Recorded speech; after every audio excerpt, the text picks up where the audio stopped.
And we are live. How's everybody doing tonight? My name is Anthony Brian Logan, and you're watching and/or listening to ABL Live. Thank y'all for joining me tonight. You could be almost anywhere in the world, but you're right here with me live on the show, and I appreciate y'all for that. We got a whole lot going on all over the internets, all over mainstream media, social media, everywhere, and I don't know where to start. First of all, you have the NYPD organizing a ride-along to get the Boat City Council to understand exactly what they're asking for with this Every Stop Act.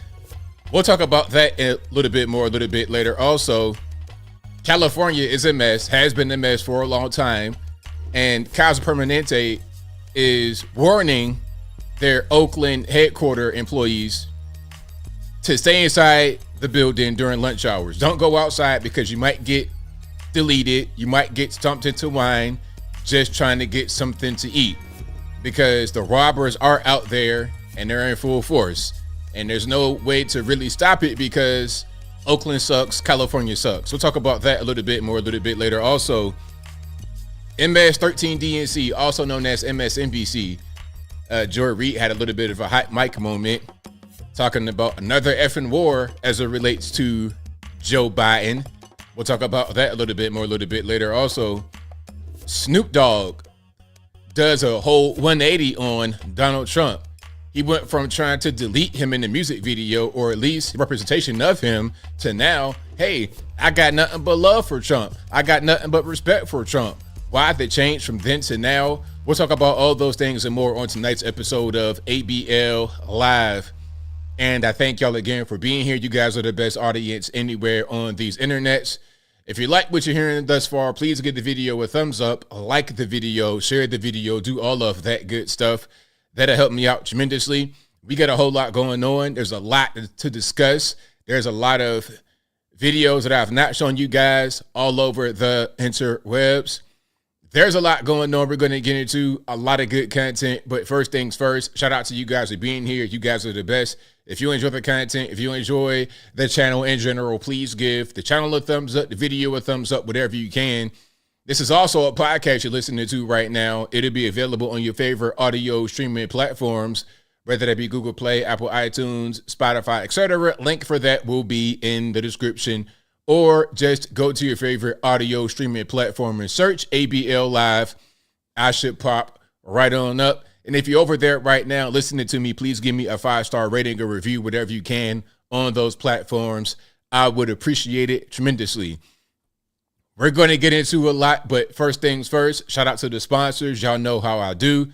Shout out to patriotpost.us, your best source of news and information anywhere on these interwebs. Their link will be in the box, or just go to your browser and type in patriotpost.us.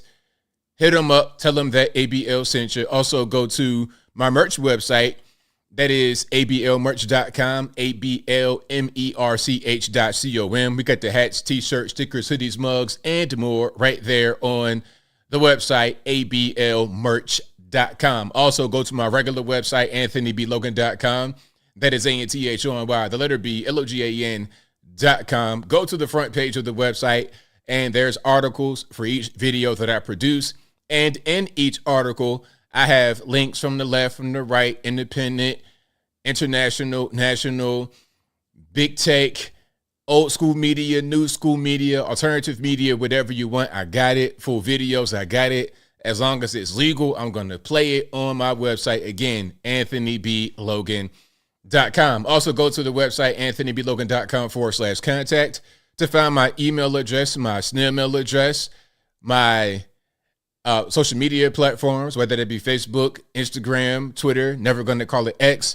Everything that you need from me to contact me will be on the contact page, AnthonyBLogan.com/contact us. Also,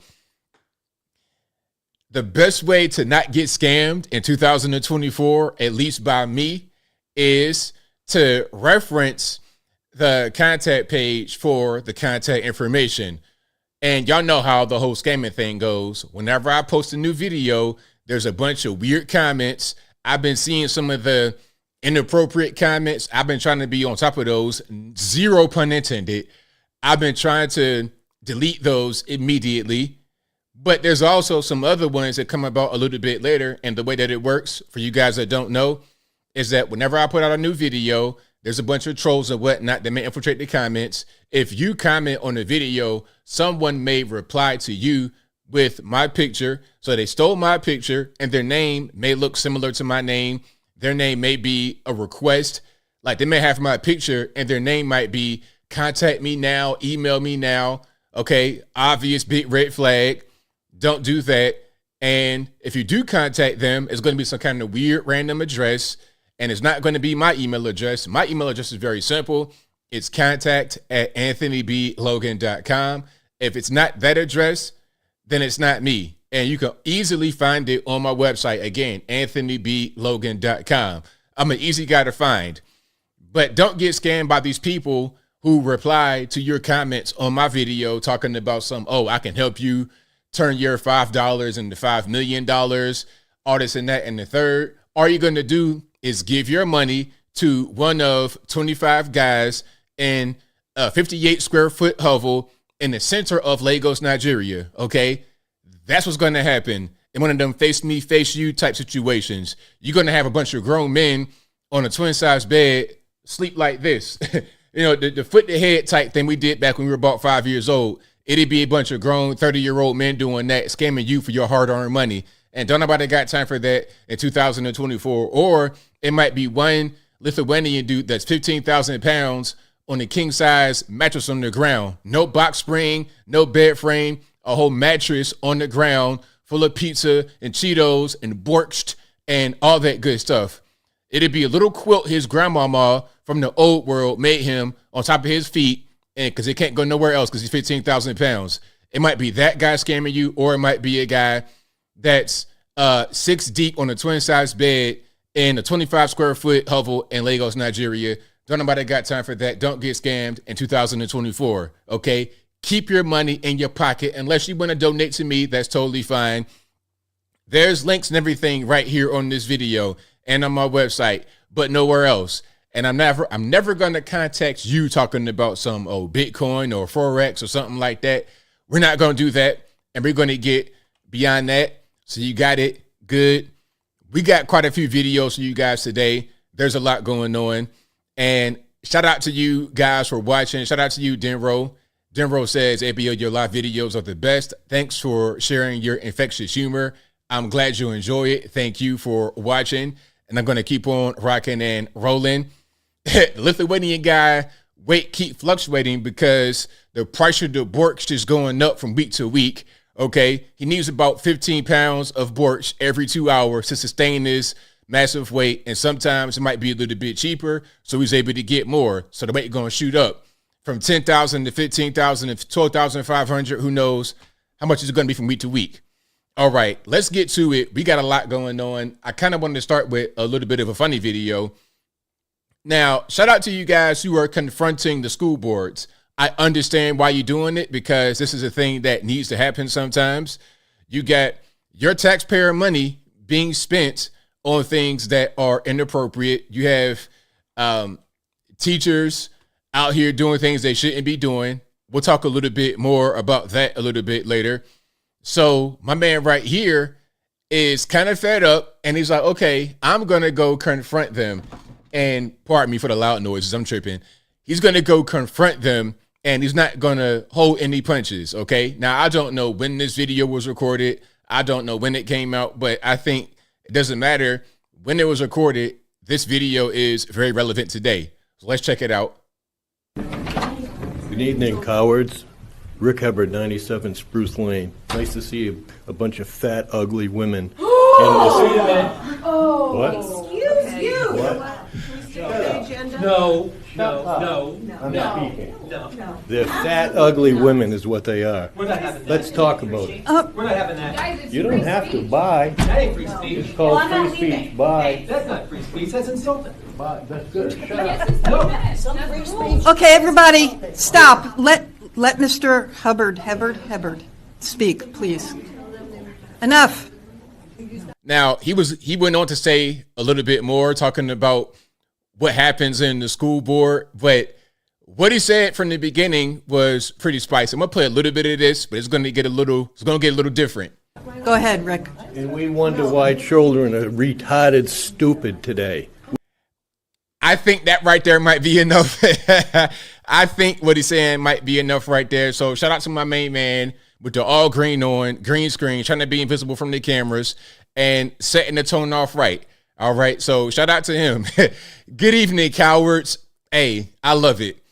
I don't know who this man is, but he is my spirit animal. Okay. There goes my hero. Shout out to the Fruit Fighters from back in the day, not the new ones. But yeah, shout out to him.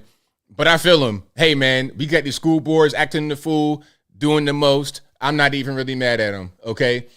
And as a matter of fact, I think I wanted to show something else. I'm kind of getting a little bit ahead of myself, but not really, okay? Now, let's show this right here. This is a Florida woman, Florida middle school teacher who runs a gay club at school, says her most popular flag is her Progress Pride flag. She also refers to students who think they're trans or non-binary as pride babies. Okay. Now she ain't really fat, but she's something else. So let's check this out. More parts of my middle school classroom. Right next to my ratchet blue cabinet, we have my flags. And then right across the wall from there, we have my other flag. Probably my most popular flag is my Progress Pride flag. I get a lot of comments on this because it's... You know what? That flag right there, I hate the most. Out of all the pride flag iterations, that's the worst one because of the black and the brown. Like, why am I in it? Why you got to put me in it? What do I have to do with all this nonsense right here? Okay, and then it's like they co-opt everything. They can't produce, so they got to take. They took the Christians' flag, the rainbow, then they took the black and the brown, and this right here is something else that I won't get into because we're on YouTube, but y'all know where I'm going. Y'all know where this is going up here. All these other colors, the light pink and the light blue and the white, y'all know where that's going. Y'all know we going somewhere else with that. Not we, but they. It's always in the background of my videos. We love some Progress Pride flag because my girl, Miss Miller's Musings, who is also on TikTok, her and I are the sponsors for our GSA, which stands for Gay Straight Alliance. We call it PRISM here at our school. We have to show our Pride babies some love, so we love this flag. So there you go. That's what's happening right now in your schools. This is a Florida teacher. Florida. You saw they had the Florida flag on the wall. Let me see if I can show it right there. So you see the Florida flag right there. So it's all over the place. Can you escape it? Okay, you got California. You know what's happening over there. Can you escape it even in Florida? Can you go to a 100% solid stomp down red state and escape all the nonsense? It's kind of hard. Okay, maybe you'd be better off doing a good Christian private school. Can you escape it there? And a lot of these left blue states, they got this nonsense happening even in the Christian private school. So good luck escaping it, but that's what's happening. And that's why my man at the very beginning just went ahead and let his let his voice be heard. It's like, look, man, I'm not even really trying to play no games. Let's get straight to the nonsense. And then what kind of students are produced from these places? Okay, because we see what's happening. We see the teacher and the flags and all that stuff. But one thing that might kind of get lost in all of this is that they are teaching children. So what kind of kids are actually produced from this kind of environment? Now, maybe they might be the ones that would go to the Louvre in Paris and spatter soup on the Mona Lisa. Maybe that's them. Have you guys seen this? Check it out.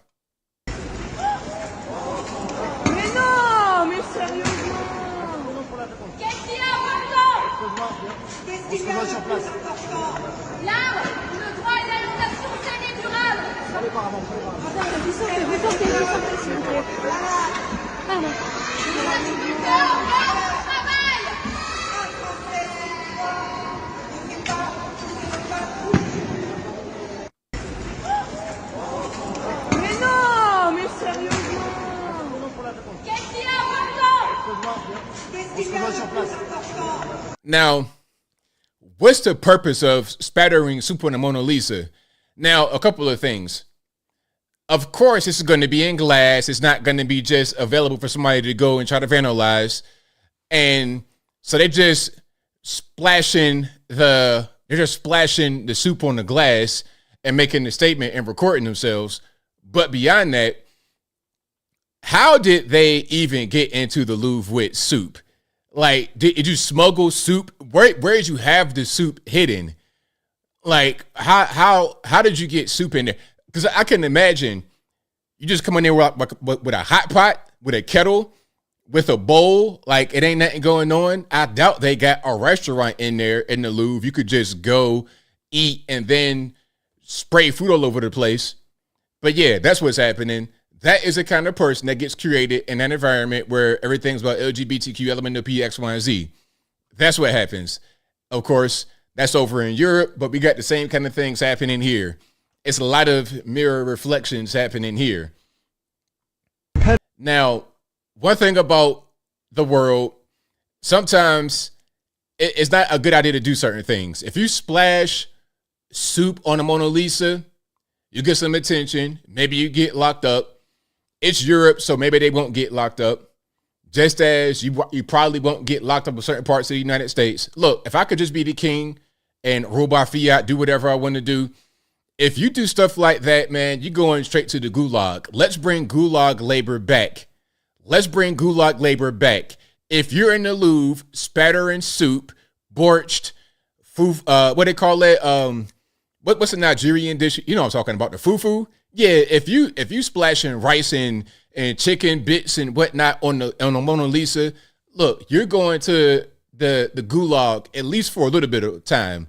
Let's do 3 weeks in the gulag. Okay, hard labor, big rocks, little rocks, Siberia, beat ice cold. You're not gonna have hypothermia on your toes and whatnot. It'll be fine, but you're going to the gulag for a little bit of time at least. Now, for some real world consequences, somebody wanted to pet a wild moose. Now, if you splatter soup on a painting, it might not be a consequence, but these wild animals don't play like the way humans play. Pet a wild moose.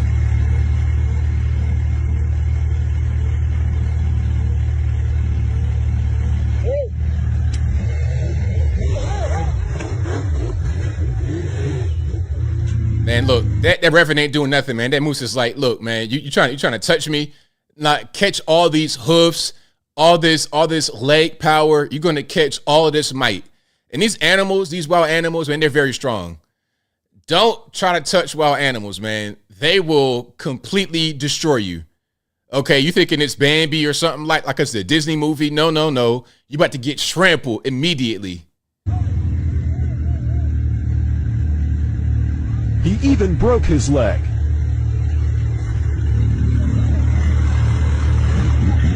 Yes, that's what happens when you get trampled.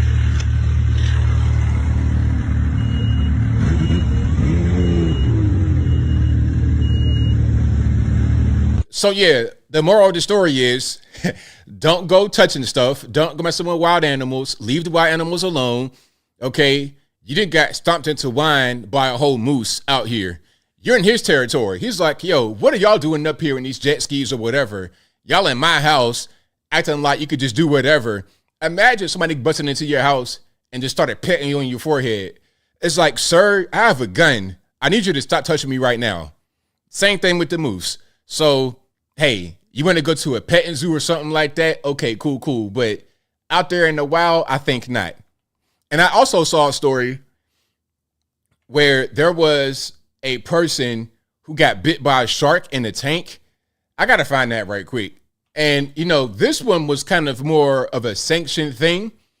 Yeah, it was sanctioned, but still, okay, this is more of a common sense type situation.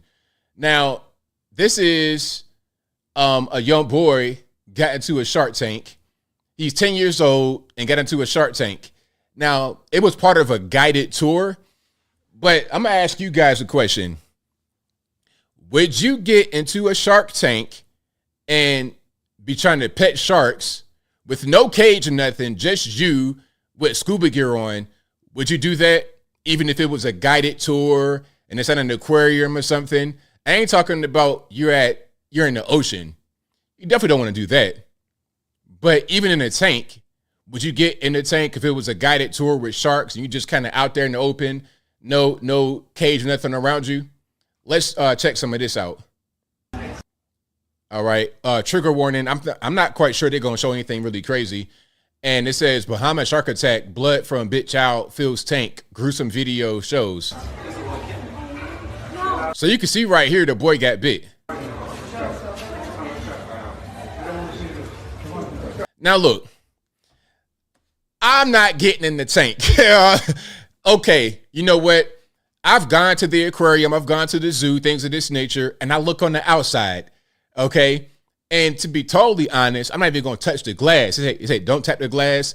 I'm not tapping the glass, nor am I getting inside the glass, okay? If I'm not going to tap the glass, I'm not going to get inside the glass with no cage or nothing. And look, you see the shark's just right there. There's no cage or nothing separating the shark from the humans. So even if it's a guided tour, you're still in the wrong place. The shark's like, look, I know we're in the tank and it's kind of a controlled environment, but still you're in my house. And really at a certain point, I might go ahead and try to eat you. And I think what happened was they lowered the kid into the tank as part of a demonstration to show the sharks, live real sharks. And one of the sharks, the shark swam by him, and one of the sharks went in between his legs and did like that. And some kind of way the boy touched the shark or something, and the shark reacted and then bit him on the leg. No cage. Is the boy okay? I think he's okay. I believe he's okay. It says the Royal Bahamas Police Force said the boy on vacation from Maryland got bit on the right leg, took him to the hospital. Thankfully, he was stable condition, and Atlantis shut down their tanks immediately. So yeah, he went to the hospital. He's okay, but it could have been a lot worse. That could have just been, rather than a bite on the leg, it could have been that whole leg is completely gone, and the boy too.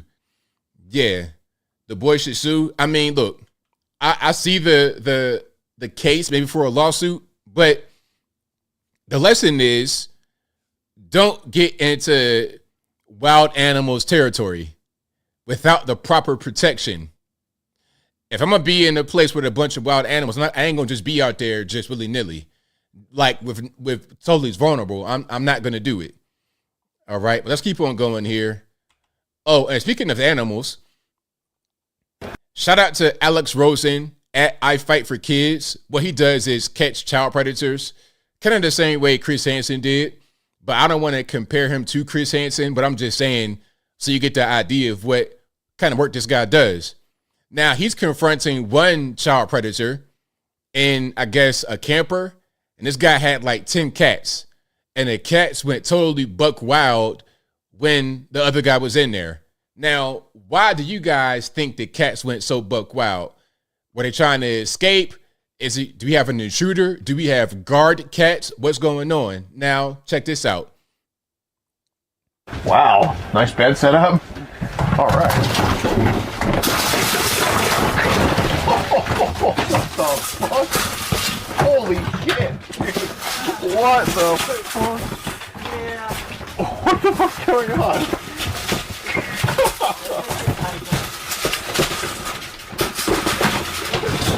What the fuck? Holy shit. What the fuck's going on here? Dude, what? Now, what's going on with the cats? For you guys that have cats, do you think the cats know they have an evil owner? Because let's be clear, he's there because the guy is a child predator. They caught him on the app trying to talk to a child in an inappropriate way. So they go to confront him. They go to his camper, and you got about 10 cats in there, all trying to just wild out. Are they trying to escape? Do we have an intruder? What's going on? They're trying to go and hide. Cats are just weird. What? What even is? Oh, the fleas. Look, the fleas in there are going to be crazy. The smell is going to be crazy. You already know it. You already know. What the fuck was that? You good, baby? Oh, this cat's stuck. Okay, never mind. It's good. All right. My man, I wouldn't touch anything in there. Don't touch no cats. Don't touch nothing. Don't touch a thing. Don't touch anything in there. I'm good. I'm good money. Okay, that's pretty much all I'm gonna do for there. Now, this was a crazy story about the oceanfront for you guys in Virginia. Did you guys see what happened at the oceanfront? Somebody drove off the pier, and I don't think the person died or anything. because I'm not quite sure that's really how that happens. But the pier on the ocean front, I got to show you guys how big this is. For you guys that's been down to Virginia Beach, you know how big the pier is. This kind of does it justice, but still, you got to see it in person. It's really big. Okay. All right, hold on. That might be a good picture of it. Y'all give me a second. And if you like what you're hearing so far, please give the video a thumbs up, like the video, share the video, do all that good stuff. That will help me out tremendously. Okay, I think this is it right here. All right, perfect. So this is the pier, and I'm going to show you a guy who drove off the pier. I think maybe he survived because you're not dealing with a whole bunch of deep water right there, but maybe you are. So look, this is the pier I'm talking about. You can see how long it is compared to these hotels. These are big hotels on the ocean front. Okay, these hotels are several stories high right there on the ocean front in Virginia Beach. So you can see the pier right there. It's very big, very long out there in the water. Okay, and I'm gonna zoom in a little bit. And in order to get to the pier, you got Pacific, Atlantic, all of that, and the streets. Then you have the boardwalk. Then you have the beach, and the boardwalk is elevated. So I don't know how he got from the boardwalk to the sand. Maybe he came like right here and got straight on it, and he went all the way out here into the water and drove off. Is 10 foot long? No way. It's longer than that. 10 foot high. I would say 10 foot high. It's probably higher than 10 foot. But yeah, that's the pier right there. So let's check it out. My man drove off of the actual pier, and I hope he made it. So this is Virginia Beach. Is he about to drive off the edge? Oh my god. No way. Dude, no. Is he about to drive off? Now you see how high that is, though. You can see the vehicle up there. It's like the height of a bridge. You would pretty much look at it like that. It's really high.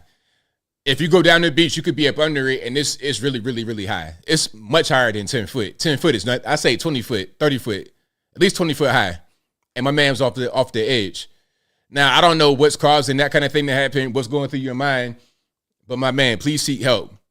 Was he drunk? I mean, I doubt it, because in order for you to get right there, you got to kind of be aware of what you're doing. You need to kind of maneuver through some obstacles. You know, you can't just go from Atlantic and then go straight to the pier, and it's not quite like that. You got to go through a few changes. Now, speaking of drunk and drinking and things of this nature, James O'Keefe has exposed yet another person. Now, shout out to James O'Keefe. I think he is proving the theory right that all you need is a pair of glasses and you will not be recognized. You guys know how James O'Keefe does with now James O'Keefe Media Group, no longer Project Veritas. Different story, I digress. He does a lot of the undercover stings, investigations of politicians, people connected to certain companies like Planned Parenthood and things of this nature. Now, this person is close to the Biden administration and the Obamas, and he went on a gay date with them. And what I mean by that is he was posing as a gay person on the date to try and get this guy to start talking. All right. Now, I won't play the entire thing. It's a pretty long video, but you see what's happening here. Shout out to Adam Townsend. This is a funny caption with the heart emoji, the little romantic emoji. James O'Keefe and this guy he's undercovering have more chemistry together than Taylor Swift and Travis Kelce. Hilarious. And you see him right there with the red wine, drinking up. He was spilling all the beans about everything, talking about Michelle Obama doesn't want to run because she sees what happened with Barack and she hates it. He also was saying that they don't like Joe Biden, meaning DC does not like Joe Biden. They know he's slowing down, but they also don't like Kamala Harris, but you can't get rid of her because how are you going to eliminate the first black vice president? That'd be terrible for African Americans. This guy was spilling. Now let's see James O'Keefe in action and how he is performing as an undercover gay dude. I work at the White House, So you're pretty high up in the government. Yeah, I'm fairly high up. I'm good at keeping secrets, and so I manage 2 federal agencies, the State Department and USAID. So when you say it's like security, like you're protecting the networks of the federal agencies You're that you give all your information to. the mission is to protect Yes. information. And we are like the. My man's really selling it though. You see, what's his like? Did he dye his hair? Some kind of dirty blonde ginger type situation. What's going on with his hair? You see James O'Keefe on the right hand side, and you see the other guy. His name is Charlie Krager. He's a cybersecurity policy analyst and foreign affairs executive of the president. President's voice when we go into meetings in terms of discussing and promoting the president's priorities. Is he going to be the nominee? Yes. And she will be the vice president nominee. Yeah, I don't. There was a debate about removing her from the ticket, but sadly they didn't. She can't keep black staff. They quit on her in mass. This dude. So Kamala Harris cannot keep black staff. I wonder why her staff keeps quitting. And I wonder why I felt the need to say that she can't keep black staff. What's going on with that? What is the reason why Kamala Harris cannot keep black staff? Like, what is the, and again, what's the significance of saying black staff specifically? Because Kamala Harris is not black. I mean, if Kamala Harris is black, then I'm white. If she's black, then I'm white. If you, listen, hear me very well. If you are considered black by having the 100% red dot Indian, okay, Bollywood, Mumbai, all of that, that's your mom, straight from the Indian subcontinent, and your dad is Jamaican, and racially he's a little bit of everything.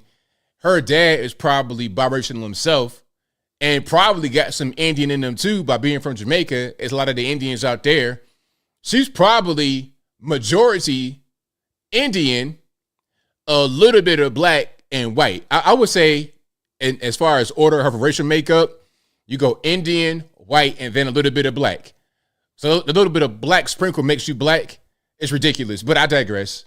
But with him, I know. he's got dementia. Yeah, well, he's definitely slowing down. Well, they know that he has those issues. I think so. But they're not willing to say it. Shows it. And, they're not willing to say it correct. publicly. And same thing Well, with why Kamala not? Harris. Is she's not popular, but you can't remove the first black lady to be vice president from the goddamn presidential ticket. Like, what kind of message are you going to send to like all the African American voters? There he is right there. So, you know, the only reason, as I said, as you guys know, obviously, anybody could see this. Stevie Wonder could see it. It doesn't matter who you are, you can see it. She's just there for optics because, let's be real, Kamala Harris during the 2020 race was polling at 0. The black community preferred Joe Biden, a 1,000-year-old white man, over the so-called black lady. Nobody likes Kamala Harris. Kamala Harris, a stumbling moron at best. At least Biden has an excuse. It's because he's 1 million years old. Biden is one of the first humans to ever walk. Biden is a Neanderthal, one of the pre-humans. He's prehistoric. That's why he is a nut. Aside from the political stuff, I'm talking about just his regular everyday mechanics of operation. Okay? He'll say something and then totally forget what he's saying. That's because he's old as time itself. But Kamala does not have that excuse. She's just a moron in general. She was born a moron. Okay, like that's kind of what's going on between the two of them. And that's why they're both not very popular right now. But that's why she was less popular than him, even among the blacks.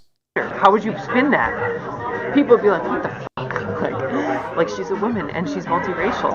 I think that they're really concerned about this. But they won't say it. Well, I guess if they say it publicly, Correct. that Biden They can't say it is No. they can't say it publicly. No, they got to Do toe they the say it line. privately? But So that's your man right there. It's always these dudes. Look, I tell you what. Can I say something right quick? These guys are so thirsty. They're so thirsty for men, for women. These guys are so thirsty, they will totally expose themselves, tell all kind of secrets, reveal things they shouldn't be revealing, oversharing. You know what? Shaq said something and people kind of get offended. Shaq was in an interview recently talking about a man should not open up to a woman because it's used against you later. Okay. People say, oh, that's not right. You should open up. Well, here's an example, maybe not with a woman or a relationship, but here's an example of why maybe you shouldn't be opening up, especially not to a stranger. You're going to tell all this stuff to this person you don't know and you are in the administration. Look, man, if I don't know you and you're not in the administration with me, I'm not telling you a thing. My lips are sealed. Whatever happens on the hill stays on the hill. But guys are so thirsty trying to impress these other guys and other girls, they will tell you anything. Okay, you want to know nuclear codes? you want my key to the Senate room and you want to film something in there? It's no problem. Here's the key to the Senate room. You can film yourself in there doing something crazy because I like you. Guys are that thirsty, and we see what's happening. So shout out to James O'Keefe for exposing someone else. And here's my thing. How do you not recognize James O'Keefe? My man just had a little bit of hair dye and a pair of glasses on. This is Clark Kent at best. This is not a good disguise. This is worse than the Batman disguise. You know, using a gravelly voice and putting the face mask on, I could see your eyes and your lips and all that kind of stuff through your mask, but this is worse than that. But yet, he was not recognized. He might as well just showed up as James O'Keefe and not even bother to do anything else to his appearance. That was crazy, man. But guys have no idea what's going on. You should know who James O'Keefe is. If you're going to be in D.C., there should be a little bit of training. Like, hey, guys, you got James O'Keefe. He's out here exposing people. Don't be going around telling secrets that you wouldn't normally tell to a stranger.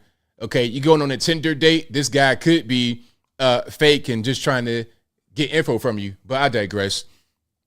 Now, speaking of fake and trying to get info and governments and whatnot, we got Hillary Clinton.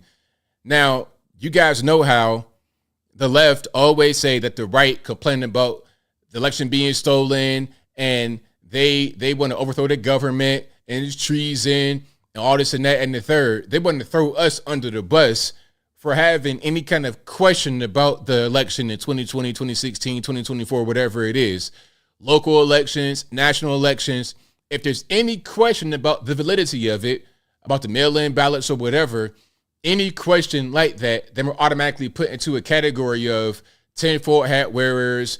We don't believe in the country. Maybe even a lawsuit from Dominion Systems or whatever. You might get fired for it, Tucker Carlson. You might lose your job. You might lose a sponsor. But the funny part is a lot of the left do the exact same thing. They do the exact same thing. What was the whole FBI thing? The FBI wiretapping of Trump during the 2016 election, and then the Russia collusion, all that kind of stuff. And before I even get to this particular clip, Vladimir Putin said something pretty interesting about Kamala Harris, and I want you guys to let me know if you agree. All right. Let me know if you agree with what was said. And if you like what you're hearing so far, please give the video a thumbs up, like the video, share the video, do all that good stuff. That'll help me out tremendously. And I'm going to find the particular quote. But basically what he said was, here we go. Well, okay, it wasn't Putin himself. I think it was just like a RT situation. RT, the Russian TV network, they said Putin's mainstream TV propagandists target new White House press secretary Karine Jean-Pierre and say she only got the job because she's black and gay. So not Kamala Harris, but Karine Jean-Pierre. She got a job because she's black and gay. Now, I mean, that same thing could apply to Kamala Harris, minus the whole gay part. It's because she black, allegedly. Now, Karine Jean-Pierre is black. She is Haitian, of Haitian descent, so she is black. And you know what's funny? You know what's funny about Karine Jean-Pierre being Haitian and black is that she is married to or partnered with Suzanne Malveaux from CNN. So you got the French conquering the Haitians yet again. That's crazy. But hey, that's pretty much how DC operates. It's a lot of these kind of relationships. Okay, this person in the administration knows that person on TV, and then this person over here is that person's cousin. the mainstream media, old school media in Washington, D.C. are connected. That is part of what they call the deep state. Okay. So remember when, what was that, Roger Stone, I think, got arrested, or somebody out there in Florida, and CNN happened to be there before the police got there? How do you think that happened? Like, who do you think tipped them off? I'm just asking a couple of questions. I'm asking questions. I just want a little bit of feedback on what you think happened.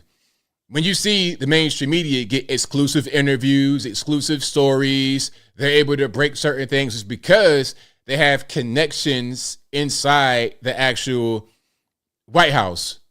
That's how it is. That's part of what keeps them afloat. It's very simple. So yeah, shout out to Corinne Jean-Pierre and Suzanne Malveaux. And it's a lot of that going on in DC. It's very common. But back to who I was speaking about before. We got Hillary Clinton. Okay, your favorite person is still kicking. Okay, and I don't know how, because during 2016 election cycle, she was pretty much kicking herself into the ground. When she got caught in the curb and couldn't go forward, I'm like, man, it's pretty much curtains. But here we are in 2024.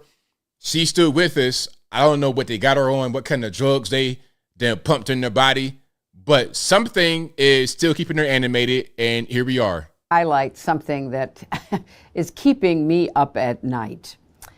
And I know this group really understands. Oh, wow, that's unfortunate. I know this group really may be poised to rule on giving state legislatures, yes, you heard me that correctly, state legislatures the power to overturn.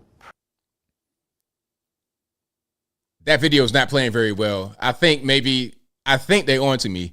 I think they don't want me to show this lady right here. They're like, look, man, you play one more second in that video, you're going to get a visit. A knock on your door. Mr. Logan, you want to come out? No, thank you. I don't want to come out. I think I'm good. I don't want to see this face at my front doorstep. If I see that face on my Ring camera or whatever kind of camera I got, I don't have the Ring camera. If I see that face on my doorbell camera, I am going to just pray for the best, because what else can I do? All right. That's going to be like seeing the Grim Reaper in real life. But basically, she's trying to say that right-wing extremists will steal the 2024 election. Okay. That was the message of that video, although it didn't want to play for me because they're watching. The Fed's listening. The Fed's watching. They don't want me to be great. Now, let's see if this video plays. This is MS-13 DNC, Rachel Maddow, and she's talking to E. Jean Carroll. Now, we know about E. Jean Carroll. She accused Trump of sexual assault. He got found liable for it, which is not the same thing as being guilty. Being guilty means you committed a crime, but there's no crime there because it's a civil matter. And there's also defamation, which he got found liable for defamation, and he's got to pay over $80 million. And let's see what she wants to do with the money. Because if you're going to get $80 million, which she may or may not get, we still got to go through the whole appellate process. But if she wants to get the $80 million and spend it, what will it be spent on? Let's check it out. You've talked about using some of Trump's money you're about to get to help shore up women's rights. Do you know what that might be, what that might look like? Yes, Rachel. Yes. Tell me. I had such great ideas for all the good I'm going to do with this money. First thing, Rachel, you and I are going to go shopping. We're going to get completely new wardrobes, new shoes, motorcycle for Crowley, new fishing rod for Robbie. Rachel, what do you want? Lawyers are nervous. This right here, that right there, that's a nervous lawyer. Like, let's not say any of that right there.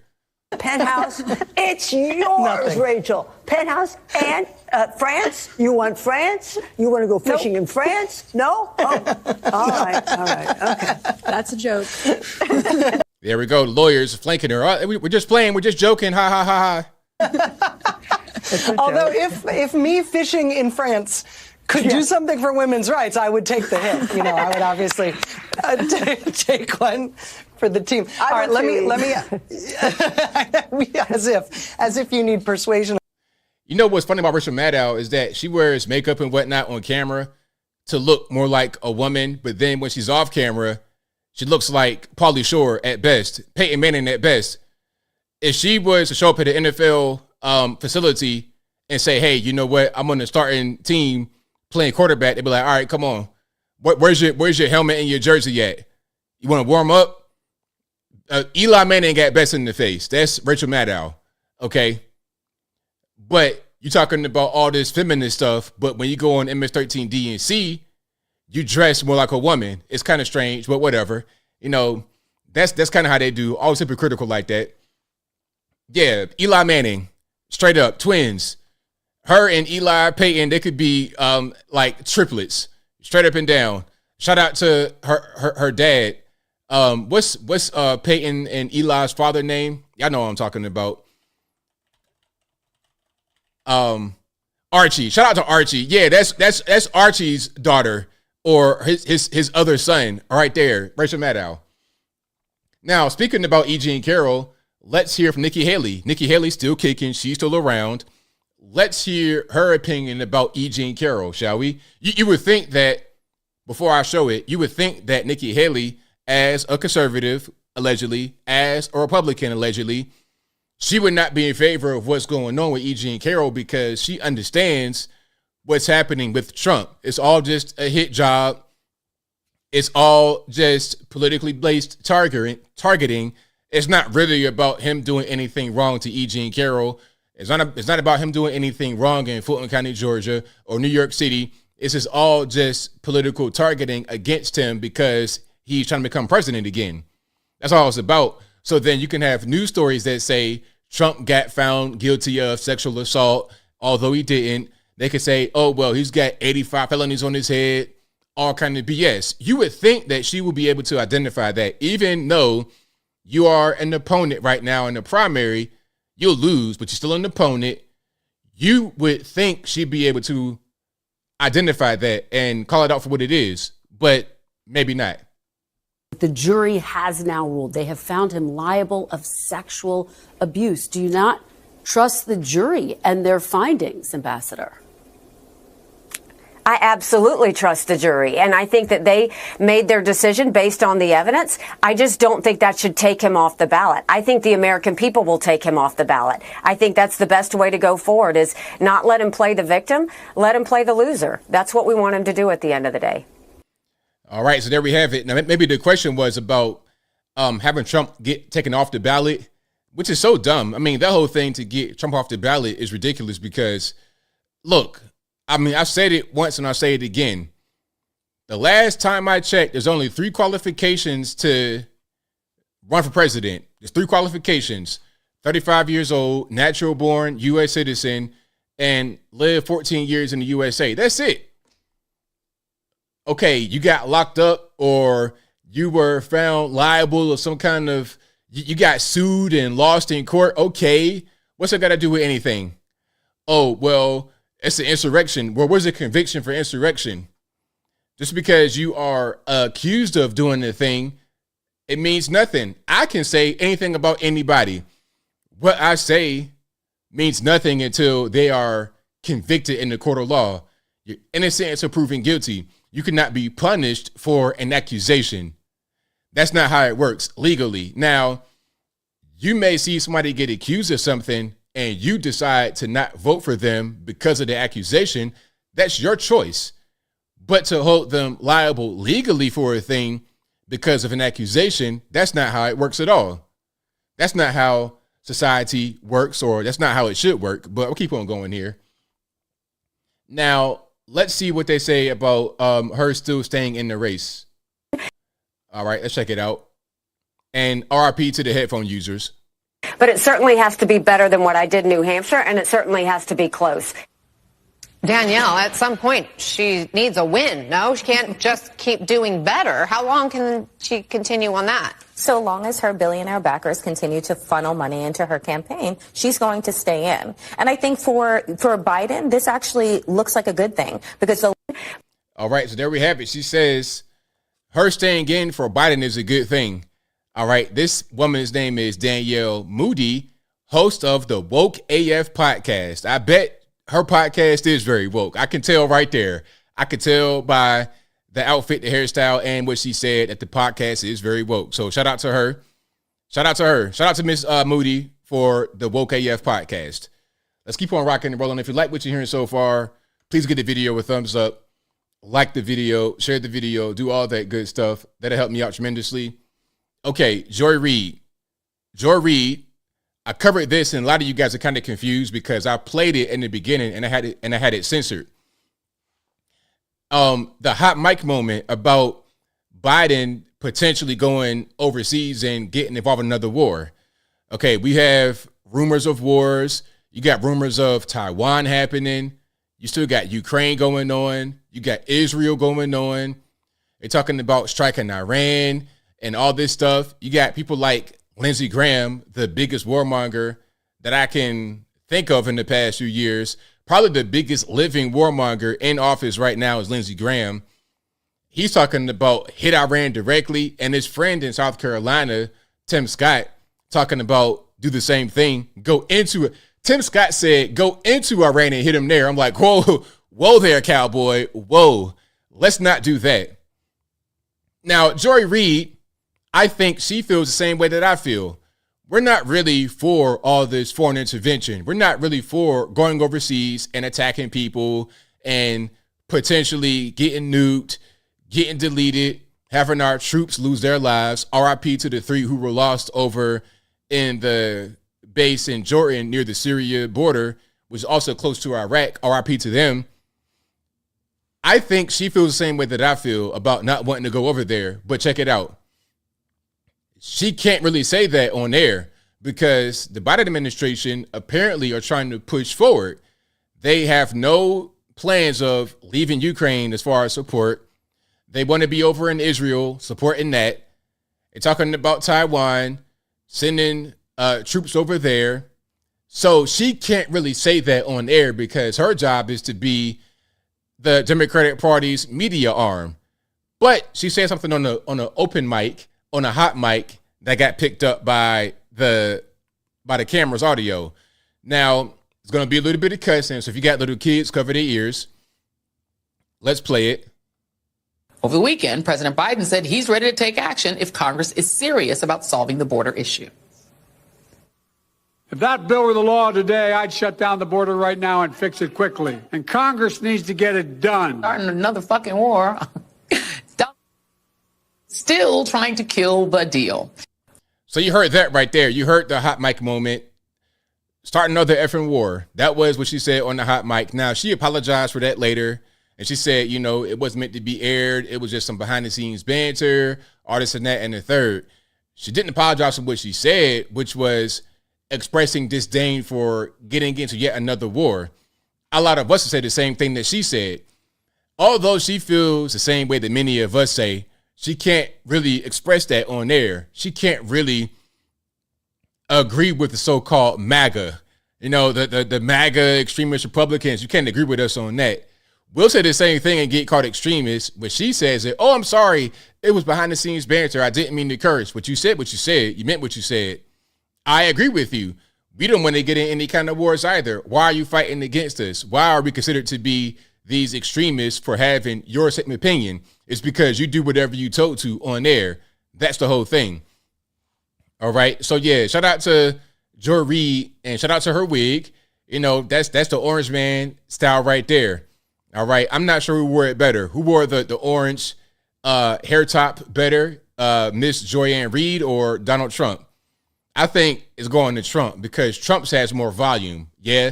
This is kind of just like a little flat. I like the higher volume of the orange updo type. I like the pompadour type hairstyle that Trump kind of has a little bit. If Trump had more full hair, give me the full swoop Johnny Bravo pompadour on top. That'd be the best. So yeah, shout out to both of them for having matching hairstyles. Super Saiyan, Goku, Vegeta, Broly, Trunks, everybody. Let's keep on rocking and rolling. If you like what you're hearing so far, please give the video a thumbs up, like the video, share the video, do all that good stuff.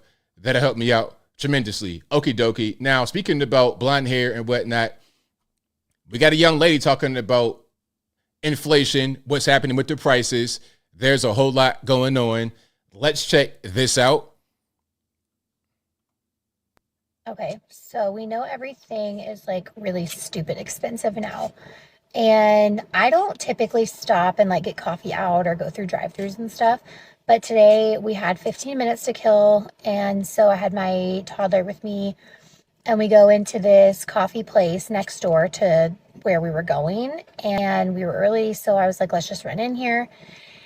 And I got literally a small iced coffee with oat milk. Okay, nothing fancy, no mocha choca latte, whatever.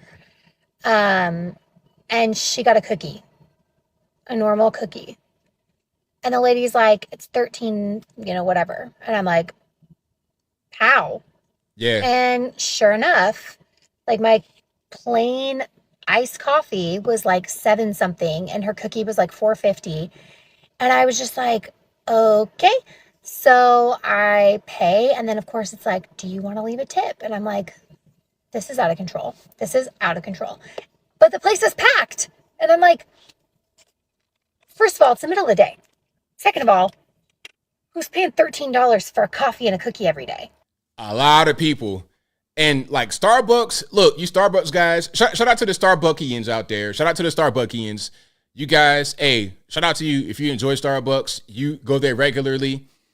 But I've seen some very aggressive behavior at the Starbucks. I'm talking about like to get into the actual line, to get to the actual place, like road behavior. The road rage be on 10 at Starbucks. It's like, man, do they put fentanyl in these iced coffees? What's going on? I'm talking about you see a whole Hummer hop the curb. It's like, my man, is the iced coffee that serious? Do you need to go to a 12-step program? I mean, what's going on? So yeah, I mean, people have no problem paying it. Maybe they got the cocaine back in the Coca-Cola type situation. They put some kind of ingredient in there that makes it to where they're going to pay. A little small iced coffee, $7, no problem, I pay it. The cookie, $4.50 for a cookie, I would never. Listen, I would go to the corner store right here, get a little bundle of them cookies. Y'all know I'm talking about a little small. It's like probably about that big cookies each. It's like come on a little roll. Remember, okay, I'm showing my age. Remember the quarter rolls, the change rolls you would get from the bank? I know I'm showing my age, but your mama and them, they would get the rolls of change from the bank. It'd be like that, but it'd be small cookies in the roll like that. One of those, $1.19, something like that. I would never pay $4.50 for a cookie. The day I pay that will be the day that I'll just stop eating sweets forever. I'll be like, look, it's my last hurrah. This is my last time on a sugar high, and I'm gonna just go out like that because that's crazy. But a lot of you guys are paying it. Hey, I'm not judging, but I can't really do it personally. I can't really do it. So yeah, shout out to the Starbuckians out there. It's crazy. It's a whole lot happening with the finances. Now, here's a video about tax returns I saw. If you get a tax return, God bless you. I've been paying for a long time. I've been paying even when I ain't had no money. I was paying taxes even when I was making $0. Not literally zero, but close enough to zero. So if you get a return, then God bless you. If you're like me and you got to pay and your only hope is to not have to pay no more during tax time, then hey, man, this is kind of a bad time of the year for you. Okay, people, we need to talk about 2023 filing taxes. To those who are early birds in regards to filing for their taxes this year, are you guys seeing anything weird in regards to the federal side of things? I have done my own taxes my whole life because I don't have a lot of complications. I just literally put in my W-2, boom, I never owe taxes, I get a refund on both sides, and I move about my day. Now, if you get a W-2, you should never owe taxes. If you get a W-2, you should just, because you get taxes withheld. So there should automatically be a tax return from your withheld taxes. That's the way I would look at it. And if you got kids and whatnot, now you get the child tax credit or whatever. And before we continue, a word to the wise. If you're going to do videos and whatnot as a woman, I suggest you don't wear a tube top or anything like that because you look like you're topless. She's not. She has a shirt on, but you can't really tell. And then when it goes above the tube top, you think she's not wearing the shirt. So I suggest you don't do that. If you're going to be on camera like the way I am, and you kind of cut off right there, you look like you're naked. So let's not do that. But anyway, I digress. But for some reason, for 2023, something has changed. Something, and I haven't changed anything. My W-4 is always claiming 0, so that way I know they're taking out enough taxes. But for some reason this year, I owe a chunk of money to the feds. Why? But this is not the only person that I'm seeing happening to. I did my little sister's taxes for her last night, and she makes like an average American salary. So there's nothing crazy going on with her. She's not making a ton of money. But for some reason, she owes to the feds. I did my fiance's taxes as well, and he owes for the feds this year. And from what I'm hearing, he has seen a few people on Facebook already complain and question what is going on with the Fed side. Either they're not getting a very huge refund, like, I don't know, less than $100 from the feds, or they're owing now to the feds and they've never had to owe anything. So why do you guys think people are having to pay money when they normally get a refund or they're getting a very small refund? Why do you guys think that is? You know, look, and the federales do whatever they want to do. I think, look, here's my tinfoil hat. I'm putting the tinfoil hat on. Imagine my USA hat is made of tinfoil. That's what I have on right now. I think what's happening is the feds are playing games with the money to try and retrieve money that they spent. The whole C-19 thing, all of that, they're trying to get that money back through little, funny ways of doing things. I think that's what's happening. Or maybe they, doing some retroactive stuff. Oh, you didn't really pay enough. Now you owe some more. That kind of thing could be going on. I've Googled it, seeing if there's some sort of issue. My fiance's telling me to hold off on filing because he's seeing a trend on his Facebook of people questioning this. But literally, I can't find anything on the internet saying that there's some sort of issue or glitch in regards to the Fed side of things. I know some of you guys may come into my comments and say, well, pay your taxes. I plan on doing so if it is accurate. But I just wanted to reach out to you guys and see, is anybody else seeing a weird trend in regards to the Fed side of things? On the state side of things, I'm getting a refund, which is normal. It's just going to go towards the Fed payment, but I just want to know, what are you guys seeing when you're filing your taxes for the 2023 year? I'd rather know before I file and make sure that we're all not getting screwed here in this country, which we already are. So there you have it. So yeah, hopefully I hope that when I go do whatever I do, that I'm not going to be in a weird situation. Okay. I pretty much got everything together, but hopefully we don't have no hiccups happen. We can't have that going on. So yeah. Hold on. Wake Up America says, I usually get $1,500, $2,000 back fed. This year is going to be $48 returned. Something is up. Yeah. I mean, that right there does it. And again, for you guys who didn't see the whole video right there, she's speaking about W-2. So she has a regular job, goes to work. They have tax taken out, automatic withholding, and then she's filing. And rather than getting the return of what she already paid through her job, now she might owe. And this same thing is happening to other people. So hopefully we don't have that going on. But yeah, that's what's happening. Maybe they say, hey, man, you kept too much money. We ain't charge you enough. All this, that, and the third. Maybe they're saying that's what's happening. All right. Now, you guys saw that video of the baby in the Walmart with the teeth chattering? I'm going to play a little bit of that video, actually. That was really crazy. The mother, I don't know what kind of... Now, this is on Mississippi, but it's not hot all year round. It was cold. It was like 20 degrees that night. And she had on a sweater and a coat and like a bonnet. She was bundled up. The baby only had on a diaper and no other clothing. The baby was in the cart, teeth chattering, freezing cold. And people in the Walmart came up to her and were like, what are you doing? Your baby's freezing. and people told her to put her coat that she had on over the baby. It was a whole big mess, and the video got uploaded on social media, and the person who uploaded the video got fired from Walmart because, you know, that's violation of store policy or whatever. But they did an interview with the young lady, and she's like, look, I was just trying to help the baby. They called the police right there, and the police came and arrested the mother, and the baby's now with a trusted family member. Thank goodness. But the mom actually responded on social media. Now, I'm going to play a little bit of the response. Mississippi. All right, let's not have the audio in the background. Don't nobody got time for that. And you see what's happening here. Walmart fire worker who saved the baby. The baby only had a diaper on. And you see the baby right there. The baby was teeth chattering. That's the mom. The baby basically had nothing on. Now, I don't want to show the child too much, but you could pretty much see what's happening.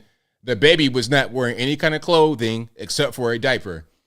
And this was a whole big thing. The police got called. Now, the mom responded. Now, let's see what the mother said in response. And there will be some chirping in the background of the smoke detector, which is a telltale sign. So if you hear the chirping, it's not your smoke detector. It's hers. It's not mine either. I would never. I got 9-volt batteries on deck. If I hear one chirp in my house, first I'm like, okay, do we have any birds? Do we have any mice? Do we have any kind of water leaking? Is it the smoke detector? What's going on? And I'm going to change it immediately. Hey y'all, so I am the girl inside the video. Certain things that I did just want to say. First of all, you wasn't helping with a thing. You didn't help with a thing. You actually made stuff worse. First of all, you have a child that's dead. Rest in peace to your baby. I pray that God can. So first of all, I mean, what are we even saying? Like, let's formulate complete sentences. Is this drugs talking? And then she's speaking about the young lady who uploaded the video. Maybe she's saying the woman who put the video up has a child that died. Why would you say that? It's because you're upset that your kid got taken away because the baby was out there with no clothes on in 20-degree weather? Have you with more kids, which I'm sure he will. He'll definitely bless you with more children. So as a mother, you should know what it feels like to have your kids away from you, have your children taken away from you. So right now, I lost 10 pounds currently because my kids are gone from me. I haven't seen my kids. I seen them now under certain restrictions. But like my son, he doesn't understand why. Like he need therapy now. I'm getting like harassment. So basically she's saying, if you guys cannot understand her, I understand. The accent is super heavy and she's not making a lot of sense. But she's saying that she lost 10 pounds and her son doesn't understand what's going on. And I'm getting threats from people online, that kind of thing. Basically saying you ruined my life. And things like that. So that's what's going on with that situation. I know a lot of y'all want to know that baby must be living in horrible living conditions. Horrible. If he's treated like that here, I wonder how he's treated at home. This is a period sign, a decimal of what. So it's nothing how y'all try to say horrible living conditions. Never that. Never, ever. You know what's going on? Now, I'm not gonna play no more of this. I think that's enough. You know what's happening is that this person is just slow. Mentally, just the IQ is not really reaching room temperature. Okay, that's all really. It ain't really nothing else to it. You're not dealing with a very intelligent person. Because you got to understand if it's 20 degrees outside, the child needs clothes. That's a basic thing to understand. But she doesn't understand that because she's just not really all the way. Look at her face. I mean, come on, man. What are we even doing? You know, at a certain point, we need to kind of bring back some of these words. Like, we should be able to say retarded and not have it be a thing that's offensive. Because back in my day, kids that were retarded, you didn't mess with. You didn't bully them. You didn't mess with them. You just understood that they had some issues and that they needed special attention, and also to not try and be dating a girl like that because obviously she's not really able to understand what's going on. Not enough to take care of her kids properly. And I'm not sure how many kids she has. She had the one boy that got taken away. Maybe some other kids that got taken away. Who knows? It's a mess. It's a mess, man. But that's what's happening. That's the mother of the baby that was in the Walmart shivering. She responded basically saying that, oh, I'm really a good mom. That's just a little slip up. And she posted on Facebook like 43 pictures of her and the child, and it was like good pictures. So that's pretty much the response right there. But yeah, she's just slow for sure.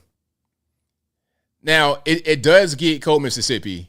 You know, I live in Tennessee, which is right on the border. Like where I live in Tennessee, it's like if you go directly across, if you go directly west, you'd be right on the border of Mississippi.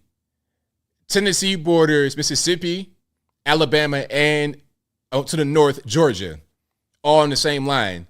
I'm right on the line of Georgia. It gets cold here. It gets cold here. It snows here. Mississippi, same thing. That's over like Memphis, going straight to the west. So yes, it does get cold there. It's not as cold as somewhere Toronto, Canada, New York, but it gets cold enough. Are you going to see 50 below temperatures? No, but you will see 20 degrees, 10 degrees, things of that nature. That's too cold for a child to be out there with no clothes on, except for a diaper when she had on a sweater and a coat. And the baby was shivering, like teeth chattering. So obviously it does get cold. But shout out to you guys in the chat. If you like what you're hearing so far, please give the video a thumbs up. Like the video, share the video, do all that good stuff. That'll help me out tremendously. Kat Ferris says, I'm on the coast of Mississippi and it does get cold. It has been cold. Exactly. Yeah, it gets cold. You know, it's wintertime. Like, again, it's not going to be like 10 feet of snow, but it's still cold. But it's all about your particular threshold. You know, shout out to the white guys out here with shorts on. Like, I'm at a store. It's 30 degrees outside. It's windy. I'm cold. 30 degrees is below freezing.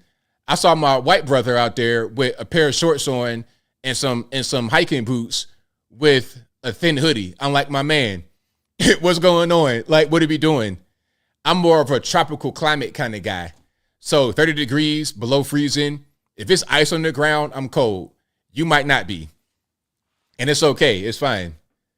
Like if you living in Iceland or Greenland somewhere, I could never. New York City, Boston, keep that over there. I'm good. I need a more mild temperature. Okay? Yeah, Cro-Magnon. I need to be back in Virginia Beach with the flip-flops. As soon as May hits in Virginia Beach, I'm wearing flip-flops, no socks until November. That's how I rock. Flip-flops, no socks. Nike sandals, Nike slides. Now, speaking about, actually, there's no real way to adjust this. This person, I got to show.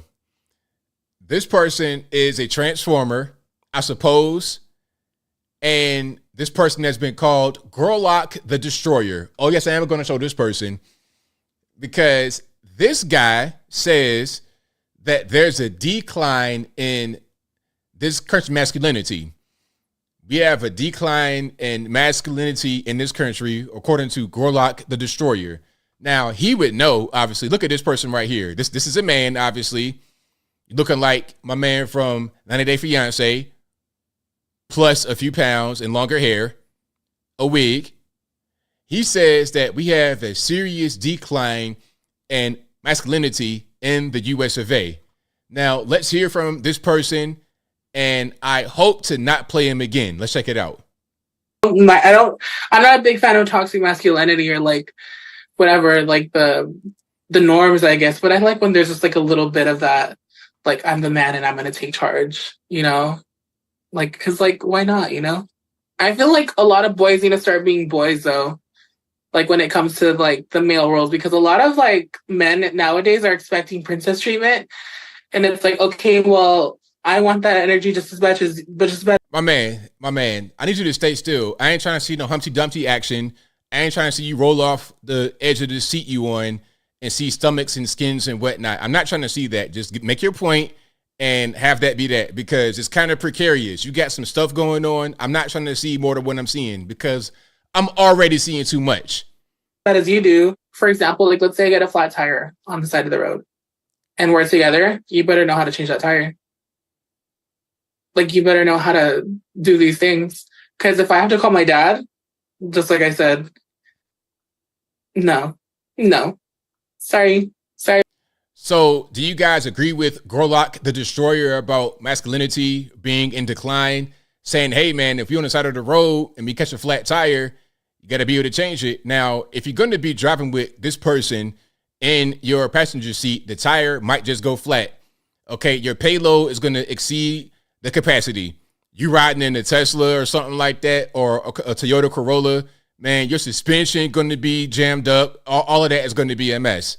Okay, your drivetrain going to lock up. Your warranty is going to be voided because it's like, man, look, you had a whole Brahma Bull in your passenger seat going down I-75. That's your fault. Your warranty is now voided. But do you guys think that what this person is saying is correct about we don't have enough masculine men the way we used to in previous years? Now, he would know, obviously, because you got on the whole halter top and you 500 pounds. Okay, you would know about masculinity not really being a thing anymore. But is he correct or not? Y'all let me know.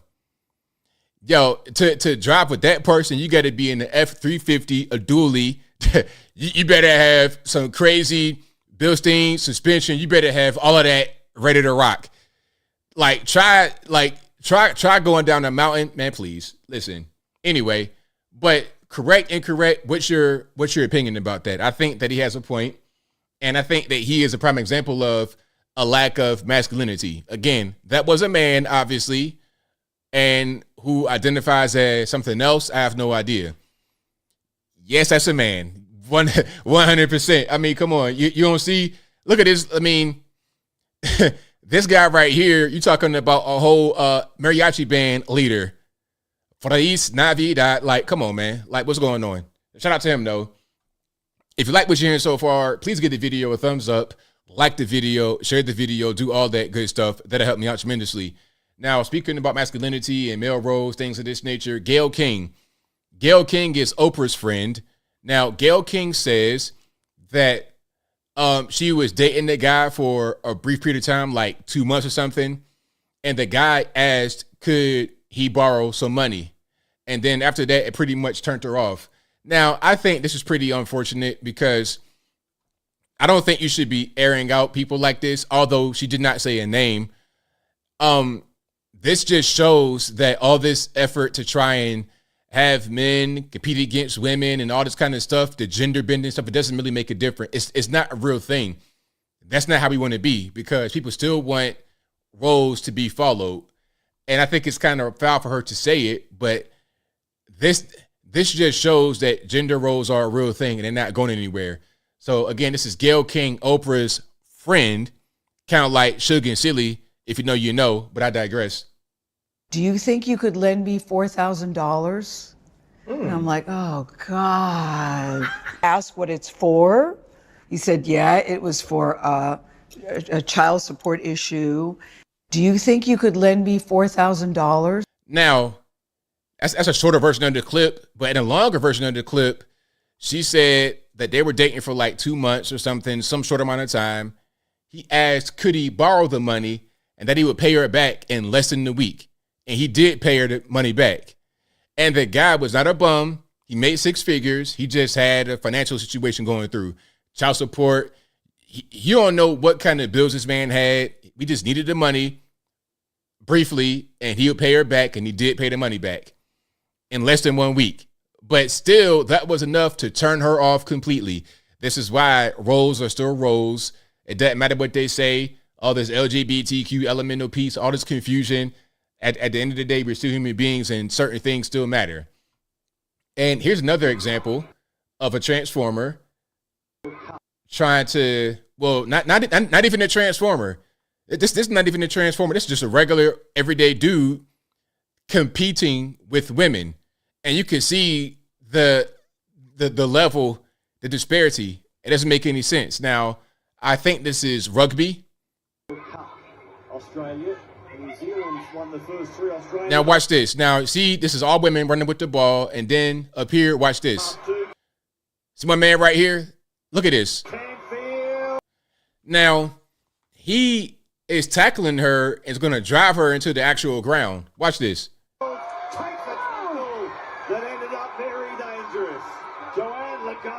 Look at this dude. Look, if you don't, look at this guy right here. I mean, come on, man. This is crazy.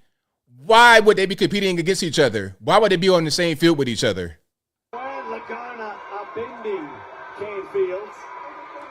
Like, not even trying to hide it.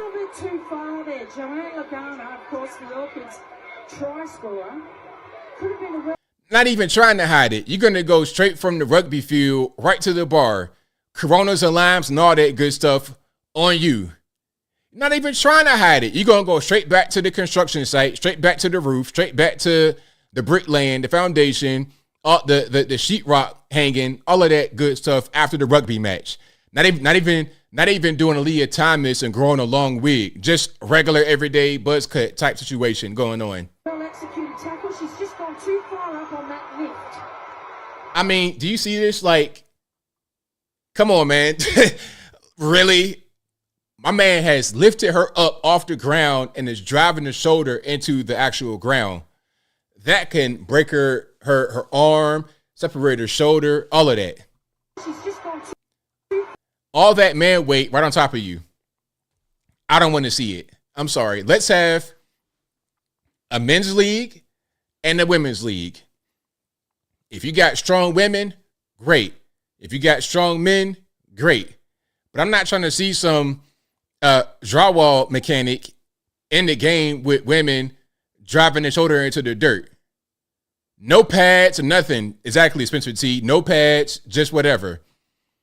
Yeah, that's no bueno, but that's the world in which we live. And this is the guy right here. Look at this. If you don't get this square jaw, obvious male up out of here, this man got the whole Lego jaw and is tackling women just like it's nothing. I don't like it. I don't like it. Do you think there should be co-ed sports like this, tackle sports? Now, if you're doing tennis or something like that, you got doubles or something. Okay, that's different. Okay, doubles tennis, you have a team with the male and the female, other team, same thing. All right. But contact sports, like, don't let it be football where they can actually like spear. Oh my goodness. Football. Listen, you got guys like, what's my man's name? Antonio Brown, a bunch of other guys experiencing obvious signs of CTE, acting the whole fool on camera. You see it in front of you. Junior Seau, all these guys deleting people over the CTE. So if you got these big, strong men, 6'5", 300 pounds with brain injuries because they've been hit too hard, if you put women in there, what's going to happen? Come on, man. Like, let's just use our brains for a minute. Just for 1 minute, use our brains. That's all.